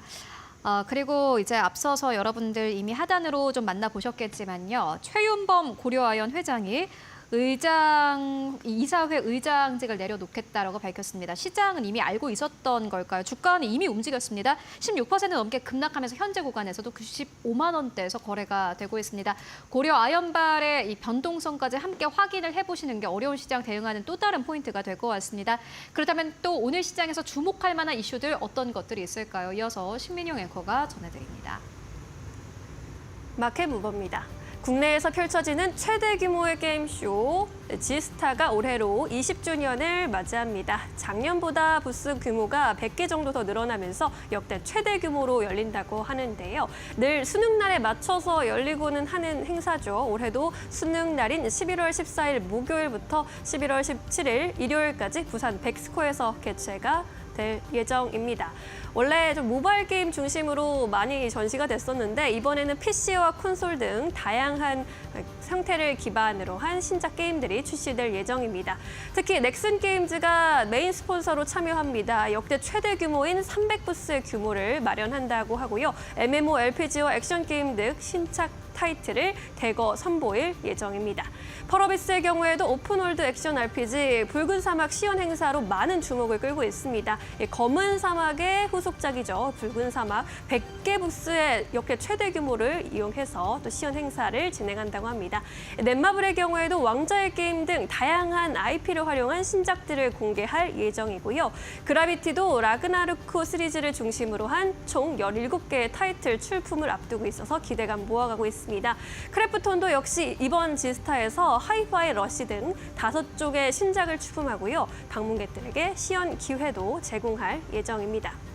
이번에 메인 스폰서로 참여하는 넥슨 게임즈 같은 경우에는 호실적도 계속해서 달성하면서 시장의 주목을 받고 있는데요. 다음 장에서 확인해 보시죠. 넥슨이 업계 최초로 연매출 4조 원 달성을 눈앞에 두고 있습니다. 지금의 이 성과대로라면 4조 원 달성 어렵지 않을 것으로 보입니다. 3분기 영업이익이 468억 원 기록했는데 전년 대비 무려 390%나 급성장했습니다. 퍼스트 디센던트 지난 7월에 이제 출시된 신작이었죠. 흥행을 했고 또 스테디셀러인 블루 아카이브의 성과로 역대 최대 실적을 거뒀습니다. 퍼스트 디센던트 같은 경우에는 3분기 매출 중 75%가 북미와 유럽 지역에서 발생했습니다. 글로벌 성과가 주목할 만했는데요. 이에 따라서 서구권 매출이 전년 동기 대비 93%나 증가한 것으로 확인이 또 됐습니다. 퍼스트 디센던트는 12월 5일에 시즌2로 업데이트될 예정이기도 합니다. 이번 지스타에서 다양한 신작들을 내놓을 예정인데요. 퍼스트 버서커 카잔, 오버킬, 슈퍼바이브 등 신작 출격을 대기하고 있는 상황입니다. 이러한 행사에서 신작에 대해서 어떤 평가를 받느냐에 따라서 주가 변동성 나타나기 때문에 어떤 평가를 받아갈지도 함께 주목해 보시면 좋겠습니다. 마켓무버 함께 하셨습니다. 네, 이어서 오늘 시장에서 움직이는 기업들 하나하나 살펴보도록 하겠습니다. 먼저 첫 번째 기업은 크래프톤입니다. 오늘 주가 대비해서 괜찮습니다. 29만 3,500원대 거래되고 있는데요. 박수원 대표님 어떻게 보십니까? 네, 크래프톤 같은 경우에 지금 이제 4일 연속 좀 빠지고 있는데, 이번에 게임 회사들의 실적을 좀 보게 되면 넥슨 쪽이랑 그리고 지금 크래프톤만 좀 실적이 좀 괜찮았고, 펄어비스라든가 에이스소프트 같은 경우에 적자 전환이 되었죠. 이런 흐름들을 좀 보여주고 있다 보니까 아무래도 지금 상황에서는 크래프톤이라든지 넥슨 쪽에 좀 더 포커스를 좀 맞춰야 되는 거 아닌가라고 좀 판단하고 있고요. 아무튼 뭐 크래프톤 같은 경우에는 배틀그라운드를 통해서 기존에 있는 IP뿐만 아니라 지금 이제 계속해서 IP를 좀 신규 IP를 계속 늘어나는 분위기고, 뭐 그에 따른 좀 매출도 좀 늘어나고 있지만 영업이익도 늘어나고 있다는 거죠. 이래서 사상 최대의 뭐 실적을 좀 보여주고 있는데 이 흐름들은 계속 지속될 가능성이 좀 높다라고 좀 판단하고 있고요. 뭐 그런 부분에 있어서 4분기 실적 또한 기대가 된다라고 말씀을 좀 드립니다. 아무튼 뭐 그리고 지금 연기금 같은 경우에도 뭐 4일 연속으로 좀 현재 주가가 좀 내려오긴 했는데 그런데 불구하고 연기금 쪽에서 5일 연속 오늘까지 해서 5일 연속 순매수를 좀 보여주고 있습니다. 아직 외국인들 같은 경우에는 딱히 포지션을 보여주고 있지는 않지만 뭐 조만간 좀 들어오지 않겠냐. 왜? 일단 돈을 잘 벌고 있으니까 뭐 저는 그렇게 생각합니다. 어차피 돈이 모이면 투자자도 모이게 되어 있어요. 그래서 저는 크래프톤이 지금 현재 전체적인 매크로 흐름으로 인해서 조정을 좀 받긴 했지만 뭐 그런 부분들에 있어서 다시 한 번 더 상승 추세로 전환될 때 그 누구보다도 좀 빠르게 추세 전환 신호를 가져갈 수 있다고 판단하고 있고, 최근에 뭐 신규로 만든 게임들 같은 경우에도 좀 딜레이가 되긴 했습니다. 인조율을 비롯해 딜레이가 좀 되긴 했는데 뭐 그 부분에 대해서 그렇게 뭐 걱정할 필요는 없다. 그들이 신규로 지금 런칭하지 않는다 하더라도 실적에는 크게 영향을 주지 않을 거고, 그리고 어떻게 보면 이 가을이나 겨울 때 보면 이제 추운 날씨에는 오히려 게임 쪽의 매출이 좀 많이 좀 증가합니다. 전체적으로 실적이 좋아지는 시즌이기 때문에 그런 관점으로도 지금 게임주 하나 정도는 우리가 공략을 해야 되는데 뭐 다들 좀 조정을 좀 받았지만 그중에서 저는 크래프톤을 조정받았을 때 대응하는 게 좀 더 좋지 않나라고 판단하고 있습니다. 조정장에 참 힘들긴 합니다만 좋은 기업을 또 싸게 살 수 있는 기회이기도 합니다. 크래프톤 실적도 잘 나오고 있고 또 4분기 매출 증가에 대한 기대가 함께 전해주셨습니다. 이어서 두 번째 기업 만나보도록 하겠습니다. 슈어소프트테크인데요. 오늘 4% 넘게 빠지면서 거래가 되고 있습니다. 박성식 파트너님 이 기업 어떻게 보고 계십니까요? 네, 오늘 좀 장초에 좀 좋은 흐름을 보여주길래 그러니까요. 이제 오늘 올라갈 줄 알고 갖고 나왔는데 어쩔 수 없이 시장이 좀 약세로 조금 깊게 들어가다 보니까 좀 같이 밀리고 있는 그런 상황입니다. 일단은 소프트웨어 소프트웨어를 이제 검증하는 이런 이제 시험 검증 자동화 솔루션을 현재 만들어내고 있고, 뭐 자동차 그리고 국방, 원자력 그리고 에너지, 철도, 항공, 조선, 로봇 다양한 분야에서 이 회사의 솔루션을 현재 사용을 하고 있습니다. 그래서 뭐 자율주행 관련 이슈가 나올 때마다 현대차랑 같이 협업으로 좀 개발을 하고 있다 보니까 상승력이 나오고 있고, 또 오늘은 이제 원자력 관련 이슈가 나왔죠. 이제 그로 인해서 이 원자력 관련 이슈가 나올 때마다 좀 일정 부분 상승이 나오는데 그 이유가 바로 이 소형 모듈 원전 기업인 뉴스케일의 SMR 검증 사업에 참여한 이력 때문에 아무래도 이제 SMR 관련 이제 기술적 입지가 어느 정도 있다라고 판단이 돼서 이 원자력 이슈가 나올 때마다 좀 부각을 받았던 측면이 있습니다. 하지만 오늘 안타깝게도 조금 이제 밀리고 있는 그런 상황이기 때문에 다음 이제 기술적 지지 라인이 한 4,800원. 정도부터 여러분들이 분할로 접근을 하시면 좋은 결과를 만들어갈 수 있을 것 같고요. 이 상태로 다시 한번 이제 이슈가 나오면서 상승력이 나타난다면 한 5,690원, 한 대략 5,700원 정도 자리까지 단기적으로 한번 또 수익을 창출할 수 있지 않을까 생각을 해봅니다. 네, 슈어소프트테크 만나보고 왔습니다. 이어서 세 번째 기업 만나보도록 하겠습니다. 한화투자증권입니다. 오늘 9% 넘게 빠지고 있습니다. 급격한 랠리 이후로 오늘은 좀 조정인데요.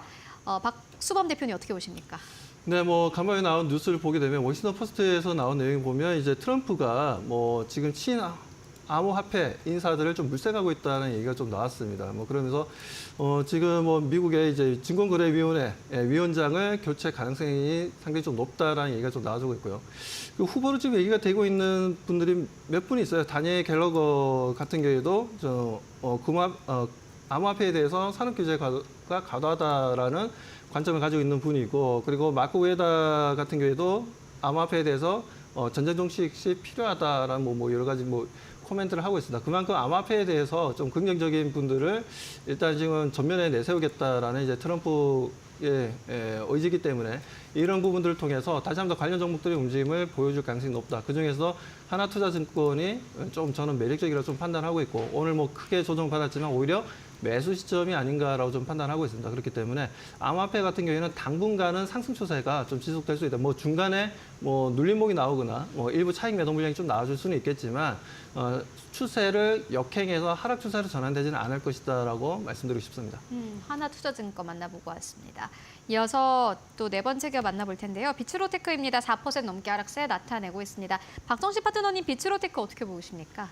네, 비츠로테크도 일단 뭐 원자력 관련 이슈 그죠. 그리고 이제 예. 우크라이나 재건 관련 이슈 뭐 이런 다양한 좀 이슈로 인해서 제가 한번 복합적으로 접근을 해봤는데 안타깝게도 시장 하락력과 맞물려서 좀 눌리고 있는 그런 상황인데 아쉽네요. 네, 지금 이 회사 같은 경우에는 다양한 자회사들을 보유하고 있어요. 뭐 비츠로셀, 비츠로 ENM, 비츠로 넥스트, 비츠로 ES 뭐 이렇게 다양한 회사를 보유하고 있는데 특히 이제 이 자회사 중에 비츠로 EM이라는 차단기를 만들고 있는 회사가 있습니다. 그래서 이 회사가 이제 신고리 3, 4호기, 신한울 1, 2호기에 이 고압 그리고 저압 차단기를 납품을 하고 있기 때문에 원자력 관련 이슈에 엮여서 움직일 수 있는 여력이 존재하고 또 철도용 주 차단기를 또 국내에서 유일하게 제작을 하고 있기 때문에 국내 회사가 만약에 우크라이나 철도 사업에 진출을 하게 된다면 또 이 우크라이나 재건 관련 이슈로 또 움직일 수 있는 여력도 존재하겠죠. 거기다가 이제 미국에서도 이제 트럼프 2기 정부가 들어서면 효율적인 에너지원, 노후화된 전략망 개선 이런 쪽에 초점을 계속적으로 맞춰나갈 수 있는 가능성이 존재하는데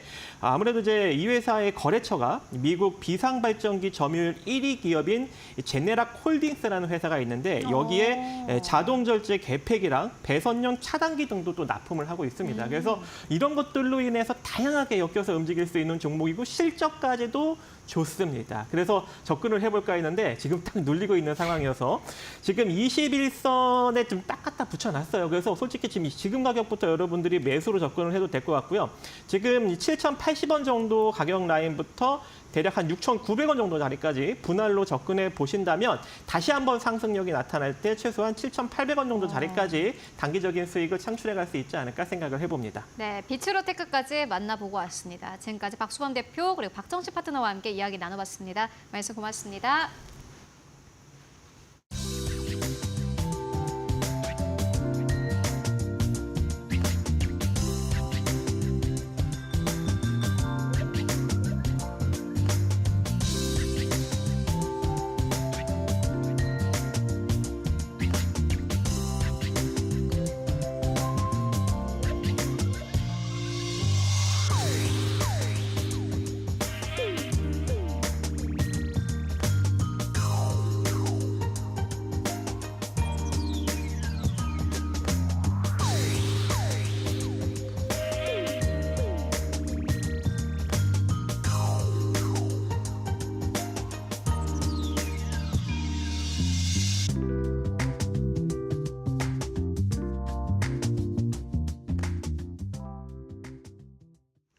네, 마감 전략 세워보고 가도록 하겠습니다. SK증권 2000지점으로 가보도록 하겠습니다. 서용훈 차장 연결되어 있습니다. 안녕하십니까? 네, 안녕하세요. 네, 차장님 오늘 시장 참 어렵습니다. 차장님께서 아마 지금 시장은 좀 보수적으로 봐야 되지 않겠느냐라는 의견을 연이어서 전해주고 계신데요. 오늘은 종목보다는 좀 시황 이야기를 해보도록 하겠습니다. 오늘 마감 상황 어떻게 보고 계십니까? 네, 오늘 시장 상당히 어렵습니다. 물론 어제도 어려웠습니다만 지금 4거래일 연속 강한 음봉을 만들면서 지속적으로 좀 하락하는 모습들이 이어지고 있는 상황이고요. 사실 2,400선도 불안할 정도의 흐름들이 좀 이어지고 있는 상황이라고 볼 수 있겠습니다. 코스닥 역시 700선이 깨지고 난 다음에 급격한 좀 하락세가 좀 이어지면서 시장의 좀 바닥이 확인이 안 될 정도의 수준이 계속해서 이어지고 있다라는 점이 다소 아쉬운 감이 있지 않나라고 생각을 합니다. 물론 오늘 기관 쪽에서 조금은 매수가 들어오긴 했으나 여전히 외국인들의 매도가 현물 쪽에서 나오면서 시장의 하락세가 좀 크게 나타나주는 모습이라고 좀 볼 수 있겠고요. 특히나 우리나라를 대표하는 기업인 삼성전자 상당히 좀 큰 폭으로 하락세가 좀 이어지고 있는 상황입니다. 이번 주간만으로 볼 때도 11%가 넘는 하락이 이어졌고 오늘도 지금 5만 원도 사실 위협할 정도의 4% 넘는 하락이 이어지면서 상당히 좀 어려운 장세가 계속해서 이어지고 있는 상황입니다. 사실 지금 하락의 원인을 분명하게 찾기는 좀 어려울 것 같습니다. 그만큼 수급도 좀 제한적인 모습이고 지금 현재 구간에서는 뭐 미국 시장이 조정을 받았다라고 하지만 사실 미국 시장이 상승을 할 때 동반 상승을 해주지 못한 상황이기 때문에 사실 지금 미국의 영향이라고 보기도 어려울 것 같고요. 지금 상황에서는 결국에는 투심이 붕괴가 되면서 한국 시장에 대한 회의감이 계속 들면서 이런 부분들이 매도를 더 확대시키는 모습들이 아닌가라고 생각을 합니다. 그렇기 때문에 지금 뭐 코스피 지수 기준으로 봤을 때 PBR 0.8배 이하까지도 얘기가 나오고는 있으나 현재를 뭐 저가라고 인식하기에는 좀 어려울 것으로 예상이 되고 있고요. 외국인들의 매도가 우선 좀 줄어드는지에 대한 여부가 가장 중요하지 않을까라고 생각을 합니다. 그렇기 때문에 말씀해 주셨듯이 지금 현재의 상황 속에서는 종목에 대한 접근은 상당히 좀 어려울 것으로 예상이 되고 있고요. 혹여나 종목에 있어서 평단가를 맞추기 위해서 저가 매수 기회를 보신다라고 한다라면 이런 시장에서는 되돌림을 확인한 후에 대응을 하는 것이 더욱더 바람직할 것으로 예상이 됩니다. 그렇기 때문에 섣부른 대응보다는 시장에 있어서 뭐 미국 시장을 보는 것도 크게 지금 당장은 의미가 없는 상황으로 판단이 되고 한국 증시에서 외국인 수급이 되돌아오는지에 대한 여부, 그다음에 지수가 전저점 부근에 놓여 있는데 전저점의 이탈 여부, 지지 여부를 좀 확인하고 시장에서의 보수적 대응이 좀 필요한 시기가 아닐까라고 생각을 하고 있습니다. 네, 장부가만으로 봤을 때, 밸류만으로 봤을 때는 지수가 좀 크게 내려와 있는 상황이고 저점은 맞지만은 그것만 보고 지금 시장을 좀 들어가기에는 부담이 있다. 오히려 지금 시장에서는 수급을 보고 되돌림이 있은 그 후에 들어가도 늦지 않다라는 의견으로 정리해보고 가도록 하겠습니다. 말씀 고맙습니다. 네, 감사합니다. 네, 마감의 기술로 바로 들어가 보도록 하겠습니다. 이데일리온 곽유정 파트너 나와 있습니다. 안녕하세요. 네, 안녕하세요. 오늘도 시장이 많이 어두웠습니다. 동반 2%대 약세로 나타내고 있는데 지금 시장 어떻게 분석을 하고 계실까요? 뭐 거의 오늘은 장례식장급 아니었을까. 저희도 하필 이렇게 이렇게 어두운 옷을 입고 있네요. 네, 네. 안 그래도 지금 3거래일 연속으로 네. 증시가 지금 폭락세가 나오고 있습니다. 개인들의 곡소리가 지금 여기저기서 들려오는 것 같고요. 주식시장에 속된 말로 이런 이야기가 있습니다. 이렇게 주식시장이 내려갈 때 한강에 누구 한 명 투신자살자가 나와야지 증시가 올라간다고. 네. 지금 거의 그 정도로 시장이 너무 절망적이지 않나. 공포 심리가 너무 지금 자극이 되고 있고 네. 불확실성이 너무나 커서 저희가 오늘 뭐 장례식장 말씀드렸지만 눈을 감으면 아무것도 안 보이잖아요. 정말 그야말로 미래를 지금 예측할 수 없는 불확실성으로 지금 휩싸여 있는 그런 장이다 보니까 더더욱 투심이 악화되는 모습으로 증시가 흘러가고 있는 것 같습니다.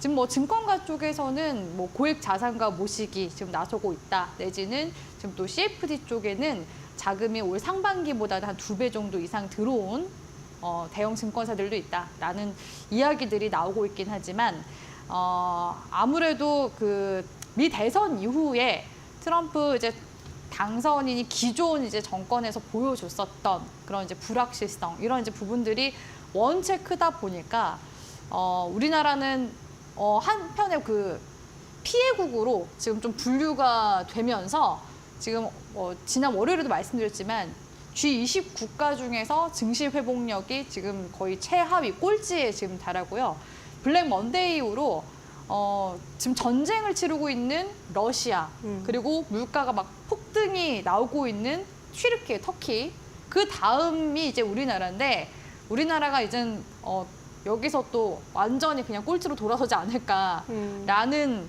정말 그런 최악의 전망을 내놓을 수밖에 없는 그런 전쟁하는 거랑 비슷하면 거의 꼴찌죠, 뭐. 상황입니다. 그래서 지금 전 세계적으로 지금 이제 자금 자체가 계속해서 강달러로 가고 있잖아요. 환율이 지금 1,400원 이미 이상 올랐습니다. 아침에 확인했을 때 한 1,409원대까지 올라간 모습을 봤었는데 미증시 쪽으로 지금 계속 빨려 들어가고 있고 내지는 지금 비트코인 시장 쪽으로 가고 있다 보니까 외국인들이 계속 지금 뭐 손해를 보더라도 매도를 해서 현금 확보를 한 다음에 다 이제 그쪽 자산 시장으로 가는 거예요. 근데 이제 이런 메이저 수급도 가다 보니까 개인 자금들도 이제는 항복 그런 이제 물량들도 계속 나와주고 있고 오늘 아침부터 계속 증시가 빠졌거든요. 스탁 매매 물량, 반대 매매 물량 다 출회가 됐습니다.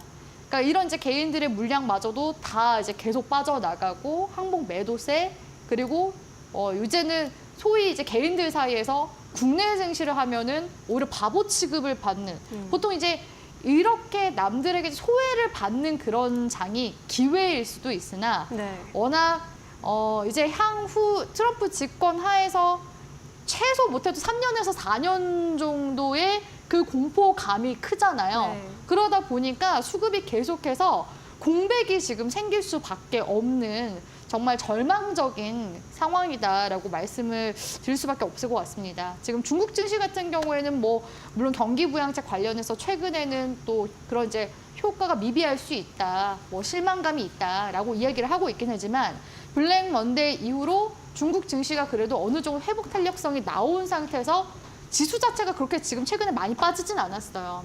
그리고 일본 증시 같은 경우에도 블랙 먼데이 이후 어느 정도 되돌림이 나와주고 횡보로 가고 있는데 우리나라 지금 지수만 다시 블랙 먼데이 수준 아니 이제는 더 그 이하로 가게 될 거라는 그런 부분들이 우려가 있기 때문에 잠시 후 제가 조금 더 뒷부분에서 좀 추가적인 설명 도와드리겠지만 지금은 당분간은 관망 포지션을 유지해 나가셔야 될 것 같습니다. 네, 알겠습니다. 오늘 우리 시장 결국에는 또 약세로 마감을 하게 되네요. 오늘은 좀 반발 매수세로 반등하지 않을까 싶었는데 코스피 지수 2% 넘게 밀려나고 있고요. 2417.47포인트에서 마감 기다리고 있습니다. 코스닥 역시 3% 가까이 밀리면서 689.28포인트에서 마감 준비하고 있고요. 코스피 200도 2% 넘게 밀렸습니다. 오늘 수급 보시면 코스피 시장에서 외국인들이 또 이탈하면서 700억 원의 매도 우위 나타냈고요. 개인은 나홀로 매수세 나타내면서 6천억 원의 매수 우위 보였습니다. 코스닥에서도 개인과 외국인의 매도 물량이 출회가 됐습니다. 우리 시장 마감해 보도록 하겠습니다.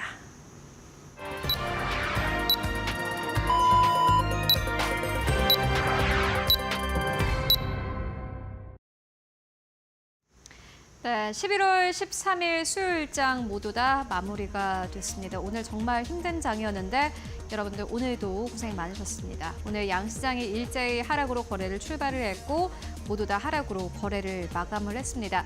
특히나 코스피가 계속해서 상징적인 선들을 계속해서 깨고 있는 상황입니다. 2600선 깨졌고요. 2500선마저 깨진 상황입니다. 코스닥도 역시나 마찬가지로 계속해서 지속적인 하락세 나타내고 있는데 무엇보다 코스피와 코스닥 양시장에서 외국인 수급이 빠져나가는 게 가장 큰 문제가 아닐까 싶습니다. 그렇다면 오늘 시장 지수는 어느 정도에서 마감을 했을까요? 마감 지수 상황 바로 만나보도록 하겠습니다. 네, 오늘 코스피가 2.6% 넘게 하락하면서 거래를 마감을 했습니다. 종가가 저점입니다. 2.6% 계속해서 보시다시피 일간의 흐름을 여러분들 함께 만나보실 수 있는데 계속해서 낙폭을 좀 키워가는 모습이었고요. 오늘 2,416선에서 거래를 마감을 했습니다. 하루 만에 65포인트가 빠졌고요.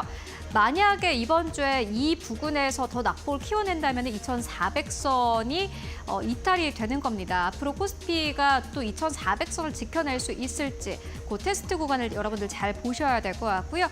코스닥은 2.9% 넘게 내렸습니다. 700선 아래에서 거래 마감했는데 달러에 대한 원화의 환율도 함께 만나보도록 하겠습니다. 네, 달러에 대한 원화의 환율도 역시나 마찬가지로 계속해서 상승 탄력을 받아가고 있는 상황인데요. 오늘 결국에는 1,400원대 위에서 다시 한번 거래를 마감을 했습니다. 1,406원대에서 종가 기준으로 했을 때도 1,400원대 위에서 거래를 마감을 한 모습 함께 확인하실 수 있습니다. 이렇게 달러에 대한 원화의 환율이 올라가게 되면 외국인 투자자들은 더더욱 한국 증시를 살 이유가 없어집니다. 계속해서 이 원달러 환율도 시장에서는 부담이 되고 있는 그러한 상황이다라고 보시면 될 것 같고요. 이어서 시가총액 1위권부터 5위권까지를 함께 만나보도록 하겠습니다. 삼성전자가 4.5% 넘게 하락하면서 56,600원대에서 결국에는 오늘 52,000원대 깨고 51,000원대까지 깨고 56,600원대에서 종가를 형성했습니다. SK하이닉스 1.5% 넘게 하락세 여전히 18만 원대 부근에서 거래가 되고 있습니다.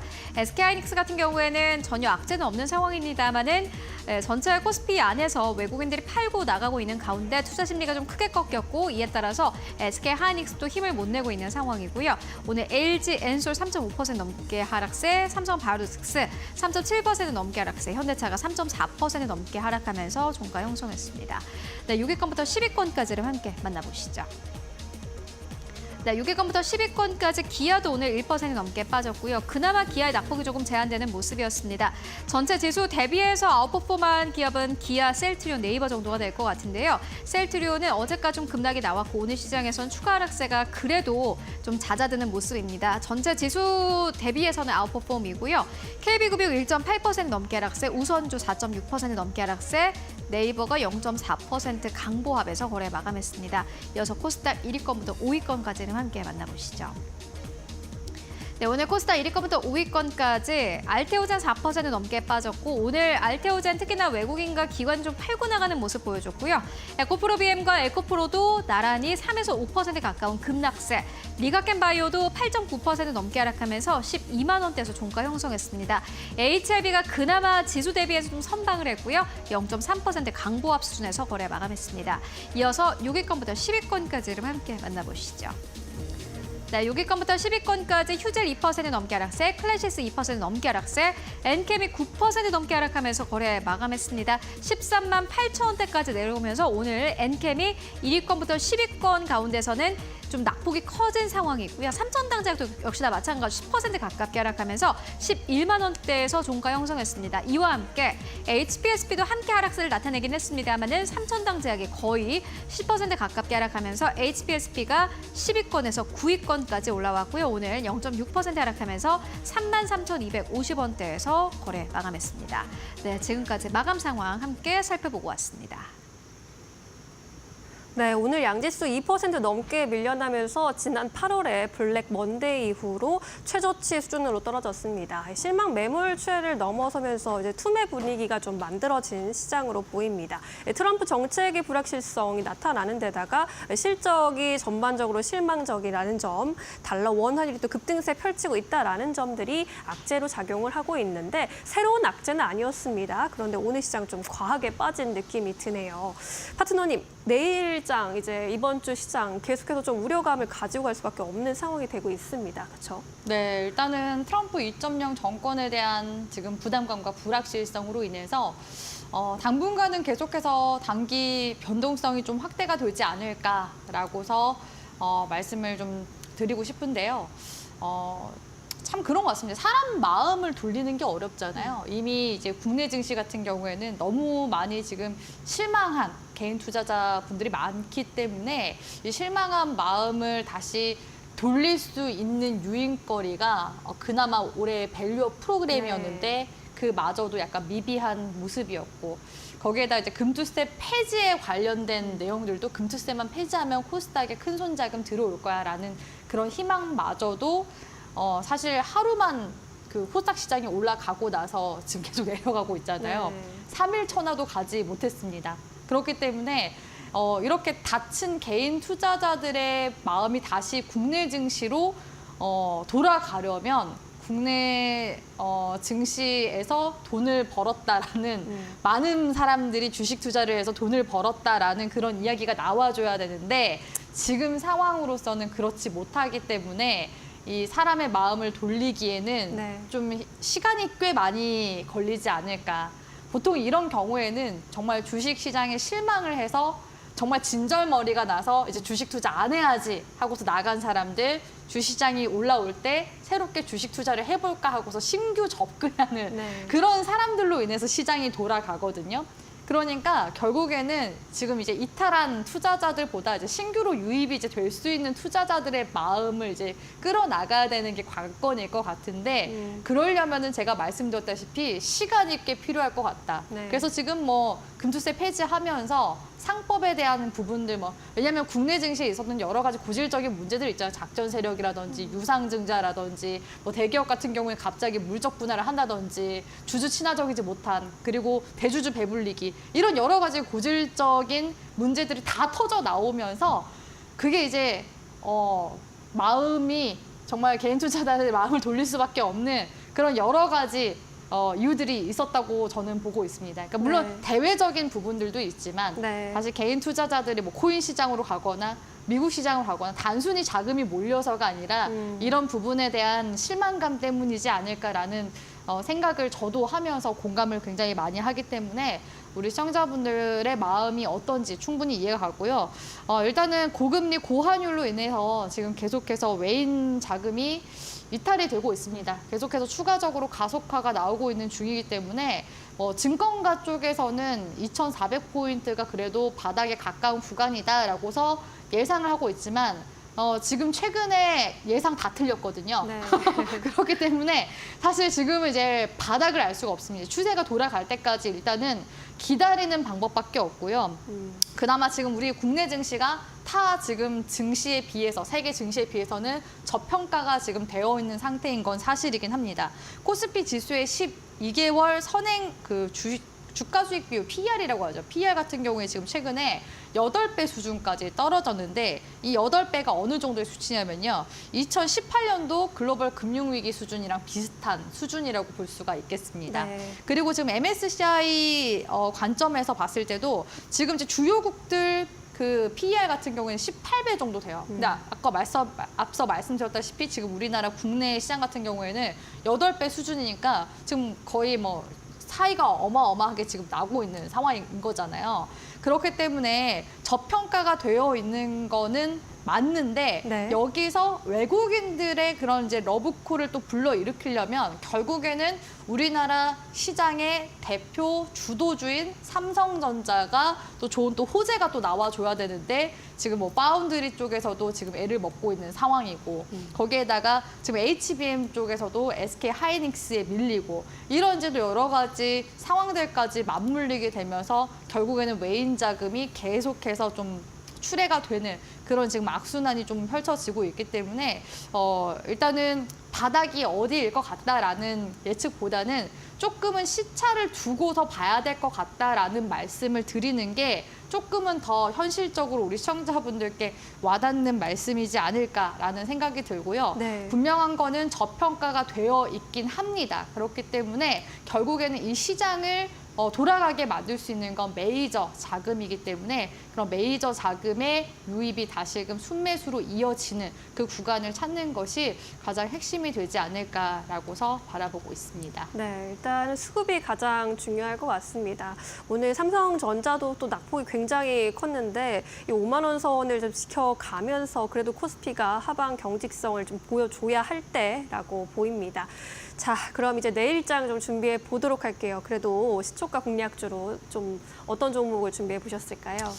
사실 지금은 모든 업종 섹터가 다 하방을 바라보고 있고 일부 섹터들 뭐 조선이나 방산만 지금 추세가 유지 중에 있거든요. 그러다 보니까 네. 매매를 한다고 하더라도 좀 고가 부담이 있는 종목들을 매매를 하시거나 아니면은 데이 트레이딩 관점으로 매매를 할 수밖에 없습니다. 그래서 제가 최근에 우리 시청자분들께 계속해서 관심주 제시도 테마주 위주로만 지금 계속 가지고 오게 되는 것 같은데 이런 상황 때문이라는 점 좀 우리 시청자분들도 이해해 주시면서 들어주시면 좋을 것 같습니다. 네. 제가 오늘 가지고 온 또 테마 섹터는 역시나 트럼프 트레이드도 수혜를 받고 있는 종목이라고 볼 수 있을 것 같은데요. 지금 트럼프 트레이드 수혜주들 정말 제가 또 최근에 많이 가지고 오기도 했었는데 또 신규로 또 엮이고 있는 또 섹터가 있더라고요. 바로 로봇입니다.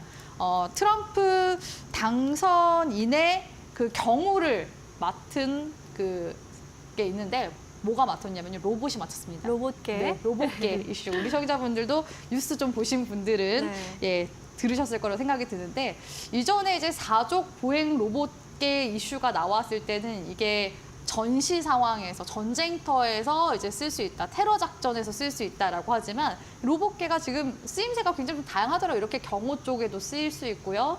또 내지는 뭐 배송 배달 쪽에도 쓰일 수 있고 내지는 이제 산업지대에서 그 작업자들의 안전 이런 것들을 감시하고 또 뭐 정찰하는 이런 이제 용도로 쓰인다고 하더라고요. 그렇기 때문에 이 로봇계를 또 만든 현대차 그룹 쪽에서 지금 투자를 한 곳이 있거든요. 보스턴 다이내믹스. 보스턴 다이내믹스 같은 경우에는 현대차 그룹이 2020년도경에 소프트뱅크로부터 인수를 했었는데요. 이 보스턴 다이내믹스의 국내 공식 파트너사가 바로 클로봇입니다. 네. 그래서 최근에 클로봇의 주가가 변동성이 계속 좀 나와주고 있는 중이긴 하거든요. 국내 이제 독점 판권을 가지고 있는 곳이고 이 기업 같은 경우에는 지능형 로봇 서비스 소프트웨어 전문 기업이라고 볼 수 있습니다. 그래서 범용 자율주행 솔루션뿐만 아니라 이기종 통합 관제 솔루션 같은 이런 여러 가지 소프트웨어 플랫폼을 가지고 있는 기업이라 볼 수 있고요.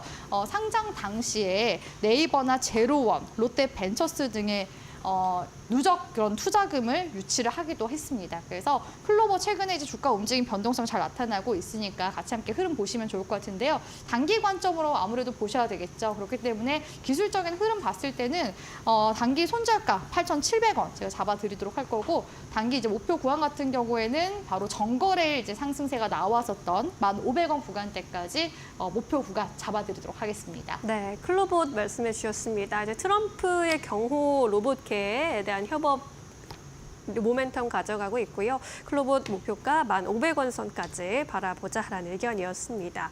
지금 좀 마지막으로 또 한 질문 좀 드리고 싶은 게 아무래도 지금은 이제 테마성, 트럼프가 엮여 있는 종목밖에 갈 수가 없잖아요. 네. 그럼 트레이딩 하시는 분들 입장에서 좀 거기에 집중할 수밖에 없는 상황인가요? 네, 아무래도 지금은 이런 이야기가 있어요. 올라오면 팔아야 된다. 그리고 단타 매매를 하더라도 가급적이면 당일 매매를 해야 된다. 네. 진짜 딱 그런 시기인 만큼 매매 자신다 하시는 분들은 당연히 지금 이제 이런 테마 섹터 공략을 하시는 게 좋고 지금 시점에서는 아무래도 증시 자체가 빠지고 있기 때문에 네. 투자를 본격적으로 좀 단행하려면 시차를 좀 두고 보셔야 될 것 같긴 합니다. 네, 잘 알겠습니다. 이번 시장의 대응 방안 함께 세워봤습니다. 이데일리온 곽유정 파트너와 함께했습니다. 오늘 말씀 잘 들었습니다.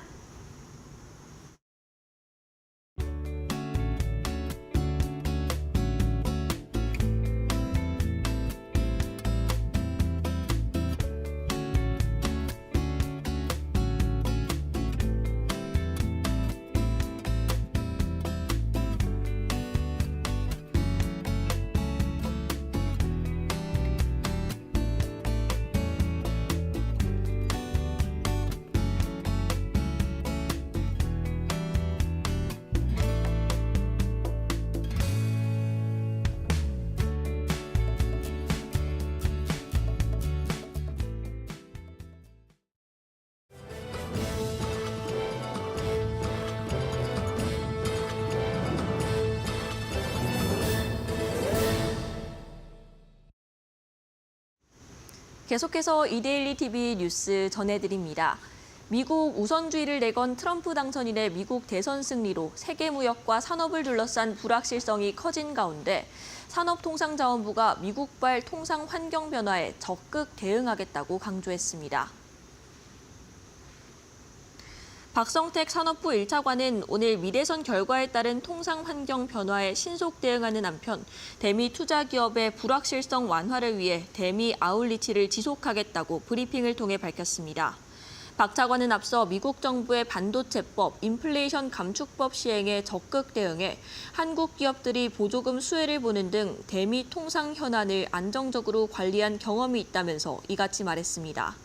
또 미국 신정부와의 협력 강화, 반도체 다자회의 개최 등을 통해 우리 기업의 글로벌 비즈니스 불확실성 최소화를 위한 노력을 하겠다며 다양한 채널을 통한 반도체 등 첨단 산업 관련 통상 현안 해소 및 글로벌 협력 강화로 우리 첨단 기업의 글로벌 비즈니스를 지원하겠다고 강조했습니다.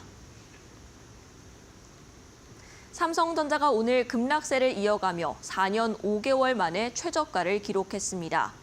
삼성전자는 전거래일보다 4.53% 내린 56,000원에 거래를 마쳤습니다.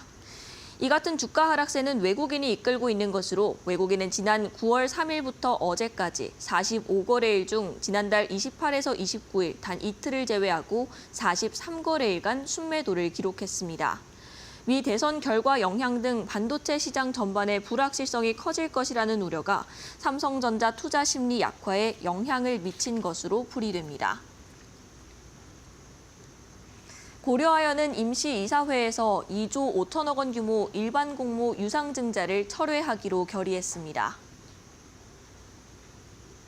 고려아연은 주주들의 우려와 시장 혼란에 대해 충분히 경청하고 이를 겸허한 마음으로 받아들이는 것이 가장 합리적이고 최선의 방안이라고 설명했습니다. 최윤범 고려아연 회장은 오늘 서울 중구 대한상공회의소에서 이사회 독립성 강화와 지배구조를 개선하겠다며 최대한 빠른 시일 내에 이사회 의장직을 내려놓고 사회이사가 고려아연 이사회 의장을 맡도록 하겠다고 말했습니다. 아울러 글로벌 비철금속 1위에 걸맞게 글로벌 스탠다드를 지향하고 외국인 주주와 해외 투자자와의 소통과 의견 수렴을 원활하게 하기 위해 외국인 사회이사를 선임하겠다고 밝혔습니다. 중국 최대 전기차 업체 비아디가 우리나라 승용차 시장에 진출합니다. 비아디 코리아는 국내 시장의 승용차 브랜드 출시를 위한 검토를 완료하고 승용차 브랜드의 국내 출시를 공식화한다고 오늘 밝혔습니다. 출범 목표 시기는 내년 초며 현재 지역별 판매 서비스, 네트워크 구축, 인력 채용 등 준비 과정에 있다고 비아디 코리아는 설명했습니다. 비아디 코리아는 국내에서 처음 출시할 구체적인 모델은 아직 밝히지 않았지만 중형 세단인 실이 될 것으로 업계에서는 전망하고 있습니다. 지금까지 이데일리 TV 뉴스 전해드렸습니다.